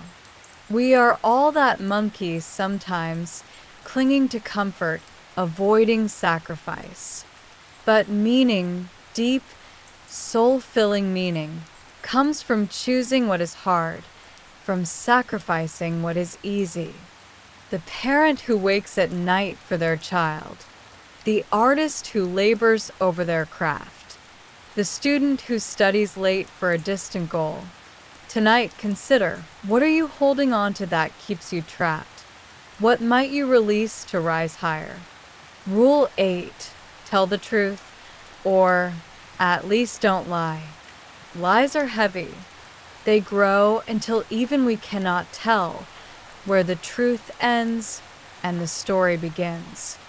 Perhaps you know the weight of pretending, smiling when you're broken, agreeing when your soul screams no. Truth is lighter, sometimes painful, but freeing. It clarifies. It heals. Tonight, imagine laying down every lie, big or small, like setting down heavy stones. Feel the relief. Breathe easier. Tomorrow speak truth, kindly but surely. Watch how your world shifts. Rule 9. Assume that the person you are listening to might know something you don't. There is wisdom everywhere. In the old man's quiet stories, the child's curious questions, the stranger's tales. But most of us listen only to reply, waiting our turn to speak. Rule 9 invites us to listen, truly listen, to approach each conversation with wonder. What might I learn here? Socrates, the wisest man, knew only this: I know that I know nothing. In that humility lies endless learning. Rule 10. Be precise in your speech. Vague words create vague lives. When we don't name our needs, our fears, our hopes, chaos grows. Consider a couple arguing over chores. One says, "You never help." But what if instead they said, "When you leave the dishes, I feel unseen"? Precision turns confusion into clarity. It builds bridges where walls once stood. Tonight, reflect. Where might you speak more clearly tomorrow? What unnamed truth waits on your tongue? Rule 11. Do not bother children when they are skateboarding. Risk is part of life. Boys and girls learning to skateboard, falling, scraping knees, they are learning courage. Too much safety stifles the soul. Peterson writes, "Don't bother them. Let them fall. Let them rise." Risk makes us human. Without it, there is no art, no invention, no love. Tonight, remember, protect what matters, but let yourself and those you love taste the wild edges of life. Rule 12. Pet a cat when you encounter one on the street. And finally, the softest rule. Life is hard. Loss waits for us all. But amidst the sorrow, there are moments of sweetness. A cat on the sidewalk, a golden sunset, laughter shared over coffee. These small joys are what make the struggle bearable. They are proof that beauty survives, always. Tonight, recall the small, good things, a kind word, a gentle breeze, the softness of your bed. Rest in that gratitude. Final reflections, finding meaning in chaos. And so, as you drift toward sleep, remember, life is neither perfect nor fair, but it is full of meaning if we choose to see it. Stand tall. Speak truth. Care deeply. Choose meaning. And when the world grows dark, find the nearest small joy and hold it close. The Midnight Library thanks you for joining us tonight. May you sleep peacefully, knowing that in this vast, chaotic world, you have rules to guide you and light enough to find your way. Sleep well and sweet dreams.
good evening, and welcome back to the Midnight Library, a place where wisdom meets calm and where powerful stories guide you gently into rest.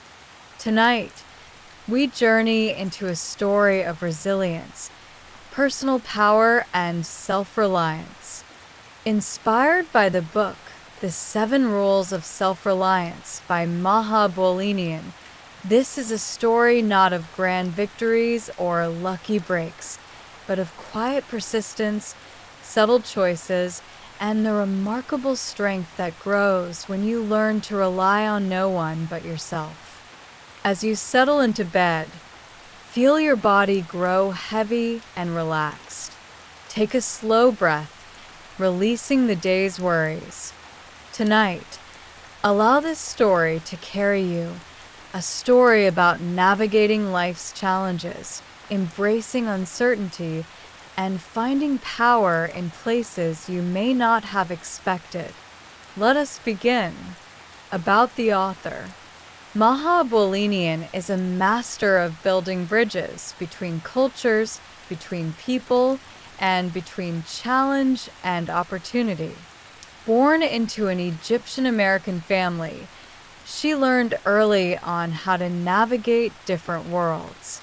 Throughout her career, Maha has stood at the intersection of global brands and cultural nuance, helping giants like Google and Netflix understand the Middle East. She has walked into rooms filled with uncertainty and come out with clarity. She's turned what seemed like small moments into powerful turning points.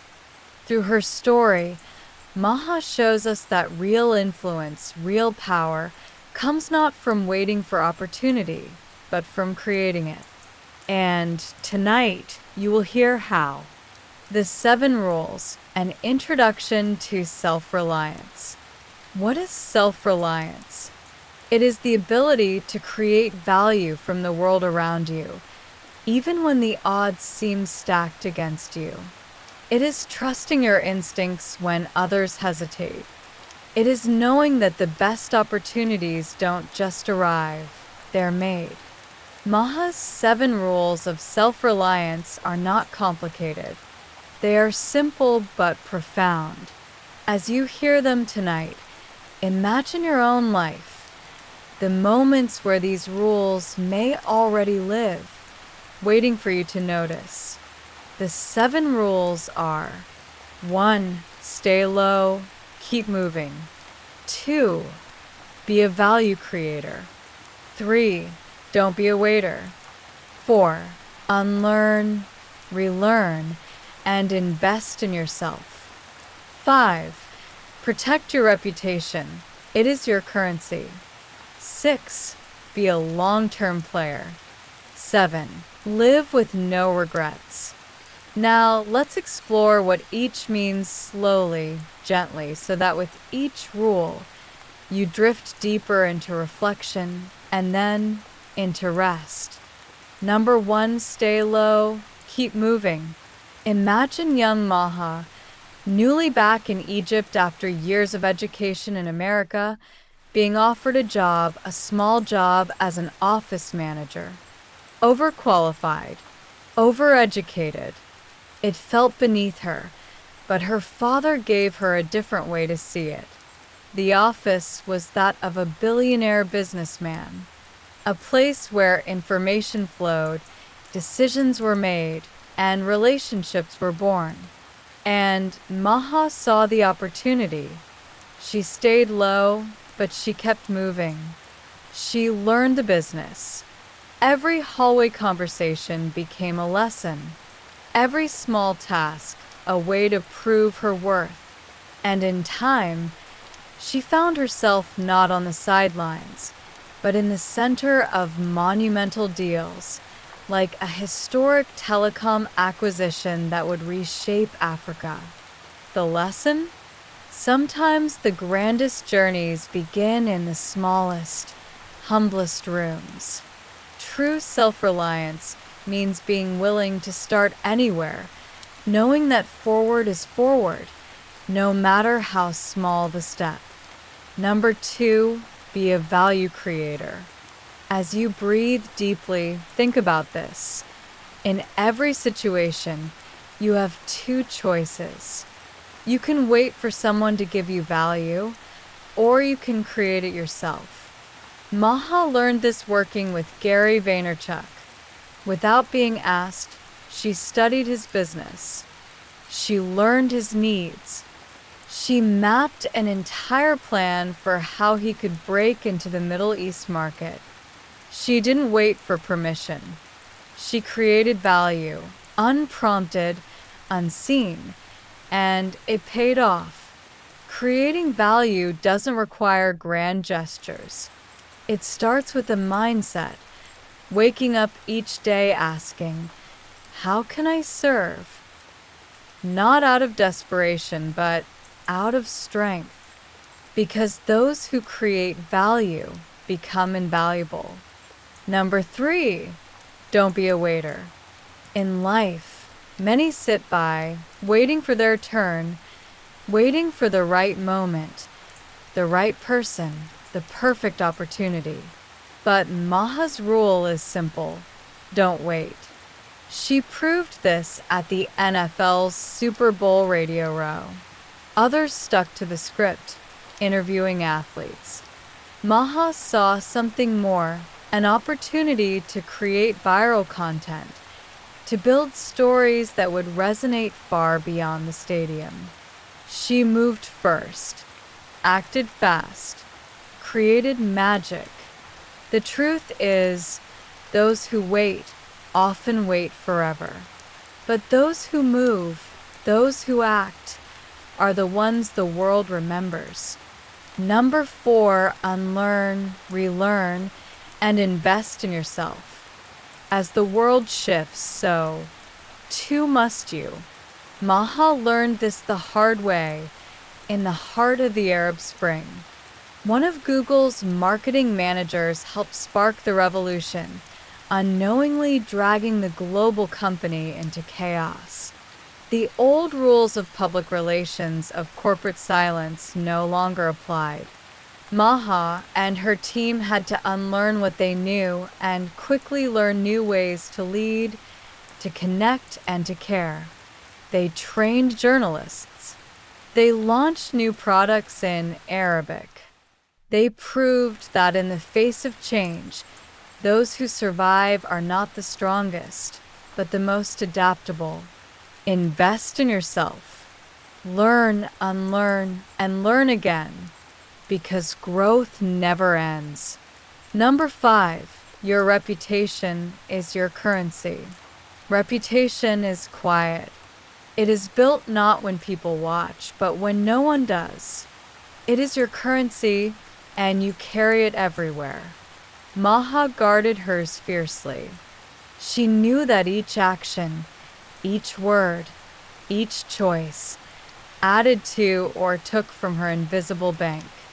The people you trust, the promises you keep, the kindness you show, they build something greater than money. They build a name. And in the end, your name will open doors that no resume can. Number 6, be a long-term player. The most powerful players in life are the ones who see beyond the now. They are patient, Strategic. willing to plant seeds they may never see bloom. Maha learned this caring for her parents, her father with ALS, her mother with multiple sclerosis. For over a decade, she managed teams of nurses, building a private medical system around them while building her business. She didn't choose between the two. She played the long game, balancing grief and ambition, knowing that what she built in those years would outlast any temporary reward. Long-term players don't chase wins. They build legacies. And finally, the deepest lesson of all. Number 7, live with no regrets.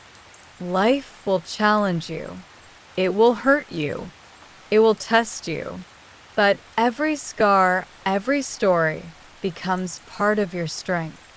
Maha learned to see every moment, even the hardest ones, as a gift, a chance to learn, a chance to grow.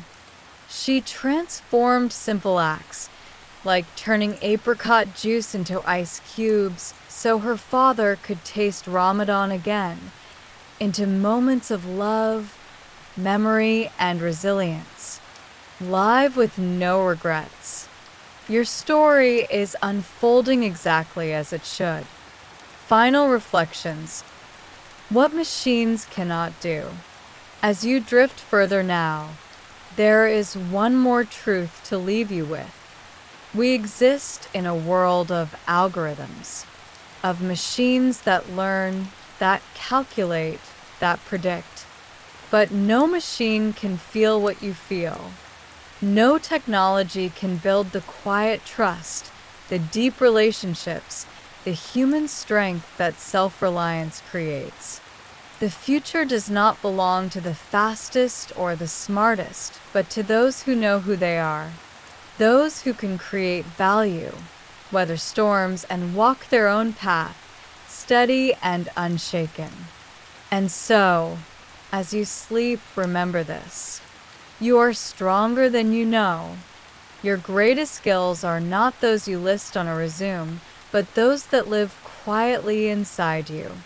Your patience, your kindness, your willingness to begin, again and again, no matter how many times the world changes. That is self-reliance. Good night from the Midnight Library. Thank you for joining us tonight. Wherever you are, in a quiet room, a bustling city, or a distant place, know that you carry within you the tools to shape your future. Rest now, peacefully, and when you wake, carry these lessons with you. We'll see you tomorrow for another journey. Good night and sweet dreams.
Welcome back to Sleep Books at the Midnight Library, where we transform insightful nonfiction into calming bedtime stories designed to lull you into restful sleep while expanding your mind. Tonight, we'll explore the art of harnessing your attention with hyperfocus by Chris Bailey. Imagine discovering a way to cut through distractions and unlock your full potential without burning out. It's a concept that could transform the way you work and think. As we drift into tonight's story, let your thoughts slow down and your mind begin to soften. Feel the weight of the day slip from your shoulders as each breath carries you closer to a state of calm.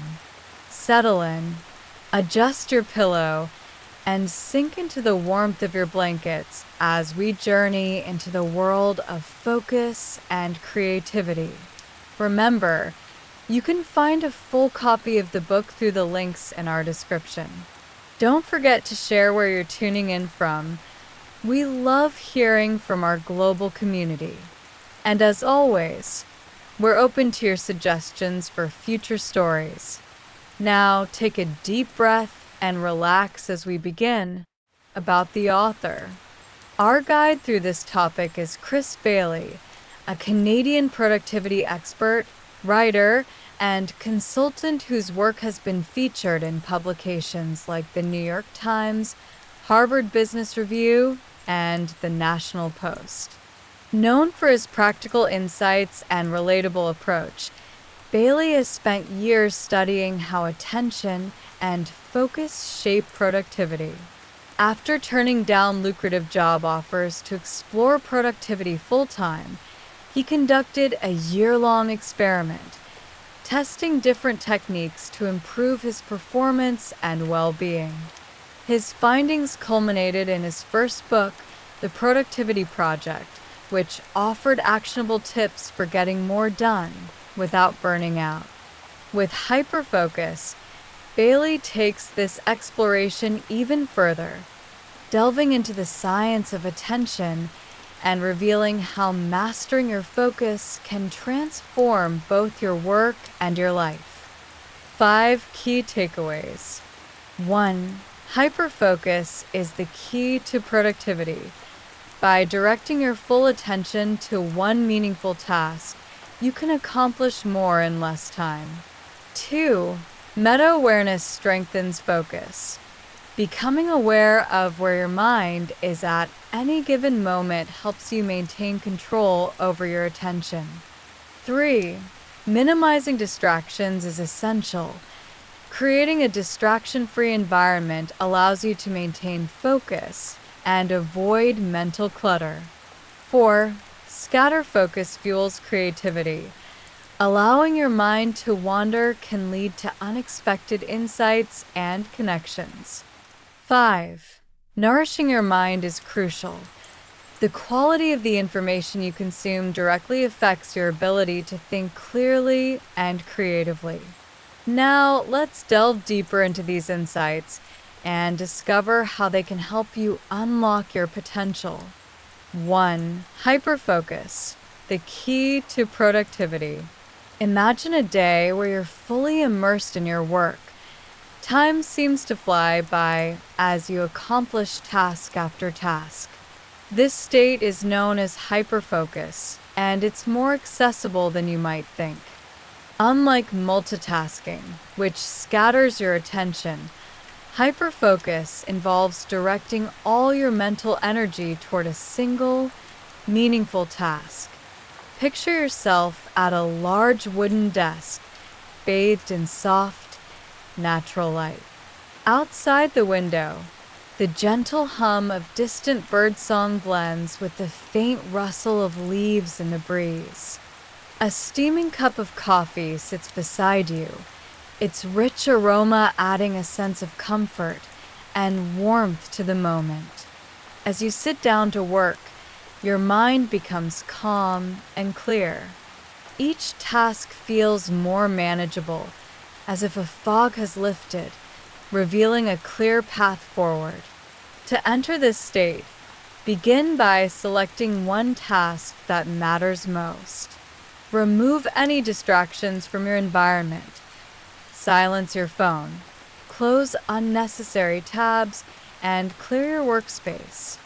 As you work, your mind may wander, but gently guide it back to the task at hand. Over time, this practice strengthens your ability to maintain focus, making it easier to slip into hyperfocus whenever you need to be productive. But hyperfocus isn't just about getting more done. It's about doing your best work. When you give your full attention to a task, you bring more creativity, insight, and precision to the process. Whether you're writing an article, designing a project, or solving a complex problem, the clarity that comes with hyperfocus allows you to see connections and solutions that might otherwise remain hidden. 2. Meta-awareness. Strengthening your focus. Picture your mind as a spotlight, illuminating whatever you direct it toward. Meta-awareness is the ability to notice where your spotlight is pointing and adjust it as needed. Often, our thoughts drift without us realizing it. Daydreams, worries, and random memories compete for our attention. By practicing meta-awareness, you become more conscious of these distractions, allowing you to refocus before your mind wanders too far. Imagine sitting by a tranquil lake, its surface smooth and still, reflecting the sky above. Each thought that drifts into your mind is like a pebble dropped into the water, creating ripples that spread outward. Meta-awareness allows you to notice these ripples without becoming lost in them. You simply acknowledge each thought, then gently guide your focus back to the present moment. Try setting a gentle reminder, perhaps a chime every hour, to pause and ask yourself, where is my attention right now? If your thoughts have drifted, simply guide them back to the task at hand. This simple habit strengthens your ability to stay present, enhancing both your productivity and sense of control. Over time, you'll find that your mind becomes more resilient, better able to resist distractions and maintain focus even in challenging situations. 3. Minimizing distractions, creating a focus-friendly environment. Distractions are the enemy of focus. Whether it's the ping of a notification or the lure of social media, even small interruptions can break your concentration. The solution is to proactively eliminate potential distractions before you begin working. Imagine preparing your space as if you're creating a sanctuary for your mind. The air is fresh and clear, free from the noise and clutter that can weigh you down. Your phone is placed out of sight, its silent presence no longer pulling at your attention. The soft glow of a lamp creates a sense of warmth and focus, while the gentle hum of background music, perhaps the soothing notes of classical piano, enhances your concentration without distracting from your work. Start by silencing your phone or placing it in another room. Close any apps or browser tabs that aren't essential to your task. If email is a constant source of interruption, check it only at designated times rather than leaving it open all day. For internal distractions, those stray thoughts that pop up uninvited, try jotting them down in a notebook to clear them from your mind. By creating a distraction-free environment, you make it easier to maintain focus and accomplish more in less time. This practice is especially important in today's digital world, where countless apps and platforms are designed to capture and hold your attention. By reclaiming control over your environment, You create a space where your mind can thrive, free from the constant pull of notifications and endless scrolling. 4. Scatter focus. Unlocking creativity through mind wandering. While hyperfocus is essential for productivity, it's not the only way to use your attention.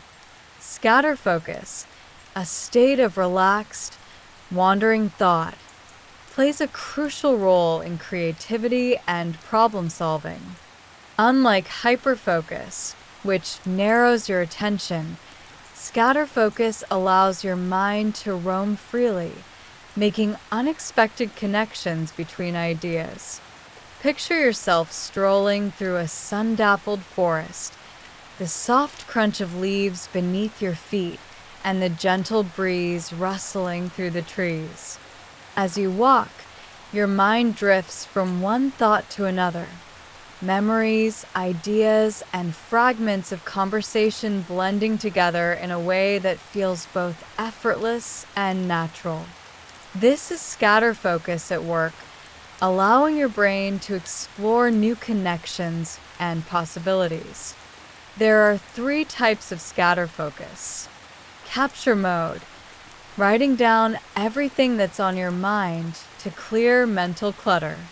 Imagine sitting with a notebook, capturing your thoughts as they arise, each word helping to free your mind and create space for new ideas. Problem crunching mode, reflecting on a specific problem and allowing your mind to explore different solutions. Picture yourself sitting beside a crackling fire, gazing into the flames as your thoughts circle a challenge, gradually uncovering new angles and insights. Habitual mode, engaging in simple, repetitive tasks like walking, showering, or washing dishes that free your mind to wander. These moments of quiet reflection often lead to unexpected bursts of creativity as your brain makes connections that might otherwise go unnoticed. By alternating between hyperfocus and scatter focus, you create a rhythm that balances productivity with creativity. This dynamic interplay allows you to tackle complex tasks with clarity and efficiency, while also giving your mind the freedom to explore new ideas and perspectives. 5. Nourishing your mind, consuming high-quality information. Your mind is like a garden. What you plant determines what grows. Just as nutrient-rich soil produces healthy plants, high-quality information fuels clear, creative thinking. In contrast, a steady diet of low-value content, endless social media scrolling, sensational news, and mindless entertainment clutters your mind and diminishes your ability to focus. Picture yourself tending to a lush, vibrant garden filled with colorful flowers and thriving plants. Each book you read, each podcast you listen to, and each conversation you have is like planting a new seed, one that will grow and flourish, enriching your thoughts and ideas. But just as weeds can choke a garden, low-quality information can crowd out your ability to think clearly and creatively. To nourish your mind, choose information that challenges and inspires you. Read books, listen to podcasts, and watch documentaries that align with your interests and goals. Seek out diverse perspectives to expand your thinking. At the same time, limit your exposure to content that drains your mental energy. By curating the information you consume, you create the conditions for deeper thinking and more meaningful insights. Imagine the difference between spending an evening scrolling through social media and one spent reading a book that sparks new ideas. The first leaves you feeling scattered and drained, while the second leaves you feeling energized and inspired. By choosing the latter, you cultivate a mind that is not only more focused, but also more creative, resilient, and capable of tackling life's challenges. Final summary. As you drift deeper into sleep, remember that the key to unlocking your potential lies in how you direct your attention. By mastering the art of hyperfocus, you can accomplish more in less time, while scatter focus allows your creativity to flourish. Meta-awareness helps you stay present, and eliminating distractions makes it easier to maintain focus. Finally, nourishing your mind with high-quality information ensures that your thoughts are clear and your ideas are inspired. Thank you for joining us tonight at Sleep Books at the Midnight Library. We hope you found tonight's story both relaxing and insightful. Don't forget to share where you're listening from and explore the links in our description for more information on tonight's book. Now, let your mind rest. Feel the weight of the day melt away as you sink into the comfort of your bed. Each breath carries you deeper into a state of calm as your thoughts begin to slow and soften. Tomorrow is a new day, full of potential and possibility. Until then, we wish you a peaceful night, deep dreams, and a well-rested morning. Good night and sweet dreams.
Welcome back to Sleep Books at the Midnight Library, where we transform fascinating nonfiction into soothing bedtime stories.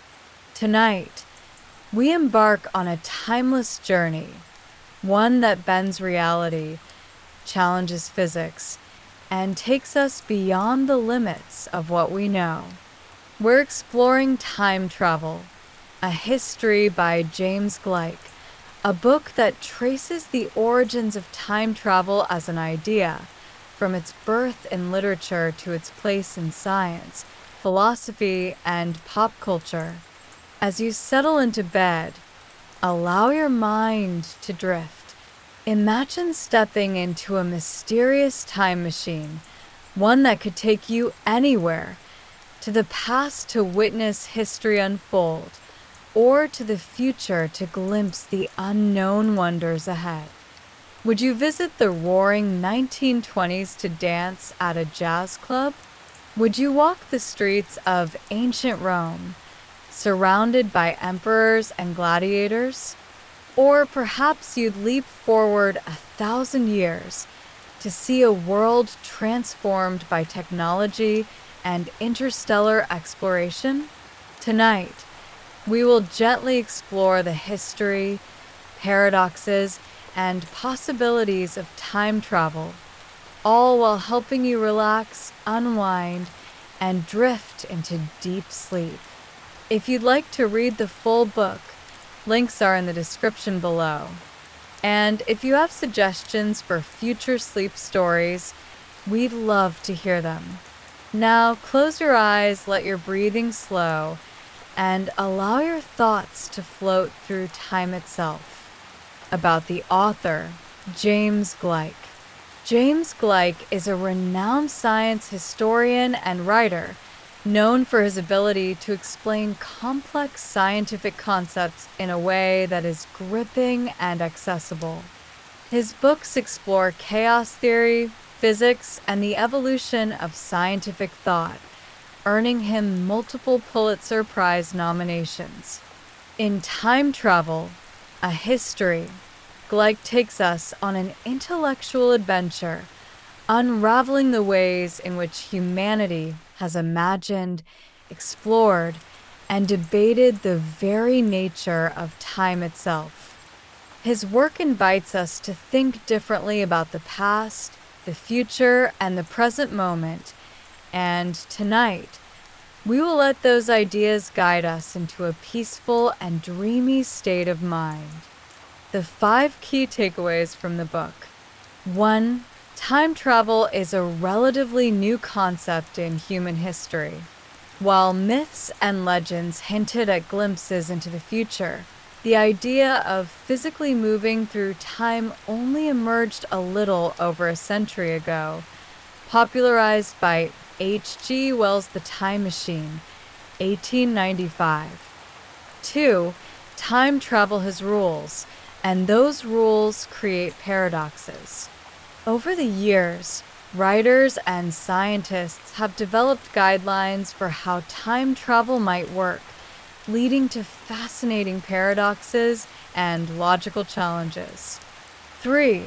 Einstein's theories changed how we think about time. Before Albert Einstein, time was seen as a constant, moving forward at the same speed for everyone. His theories of relativity revealed that time is flexible. It slows down when you travel faster. 4. Time travel creates paradoxes that challenge logic and causality. The famous grandfather paradox and butterfly effect highlight the mind-bending problems that come with changing the past. 5. We time travel every day through memory, literature, and technology. While physical time travel may not exist, we do it mentally all the time by remembering the past, imagining the future, and even using the internet. Now, let's explore these ideas in more depth and allow your mind to drift into the timeless rhythm of sleep. Exploring these key takeaways in detail. 1. Time travel is a new but powerful idea. Time travel feels like something that has always been part of human imagination, yet, for most of history, it didn't exist as a concept. Ancient civilizations believed in fate and prophecy, where the future was predetermined. But the idea of moving through time like space, backward and forward at will, was unheard of. Then, in 1895, H.G. Wells wrote The Time Machine, and everything changed. Wells imagined time as a flowing river, one that could be navigated with the right technology. Suddenly, time travel wasn't just a dream, it was a possibility. Tonight, as you drift deeper into relaxation, imagine yourself stepping into an elegant Victorian time machine, gears whirring, levers shifting, and feel yourself floating through the currents of time. 2. The rules of time travel and its paradoxes. As time travel became more popular in fiction, certain rules had to be established. Could you change the past? Would the future be set in stone? And then came the paradoxes, the mind-bending logical problems that time travel creates. The grandfather paradox.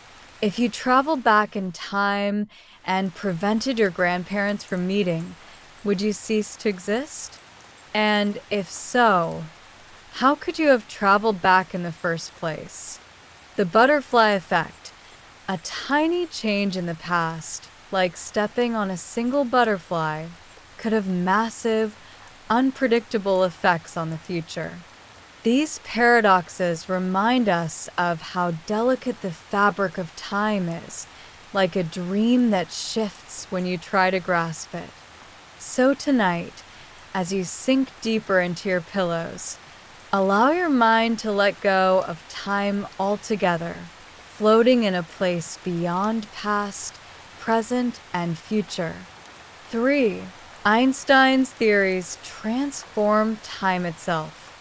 Before Einstein, time was thought to be constant and unchanging.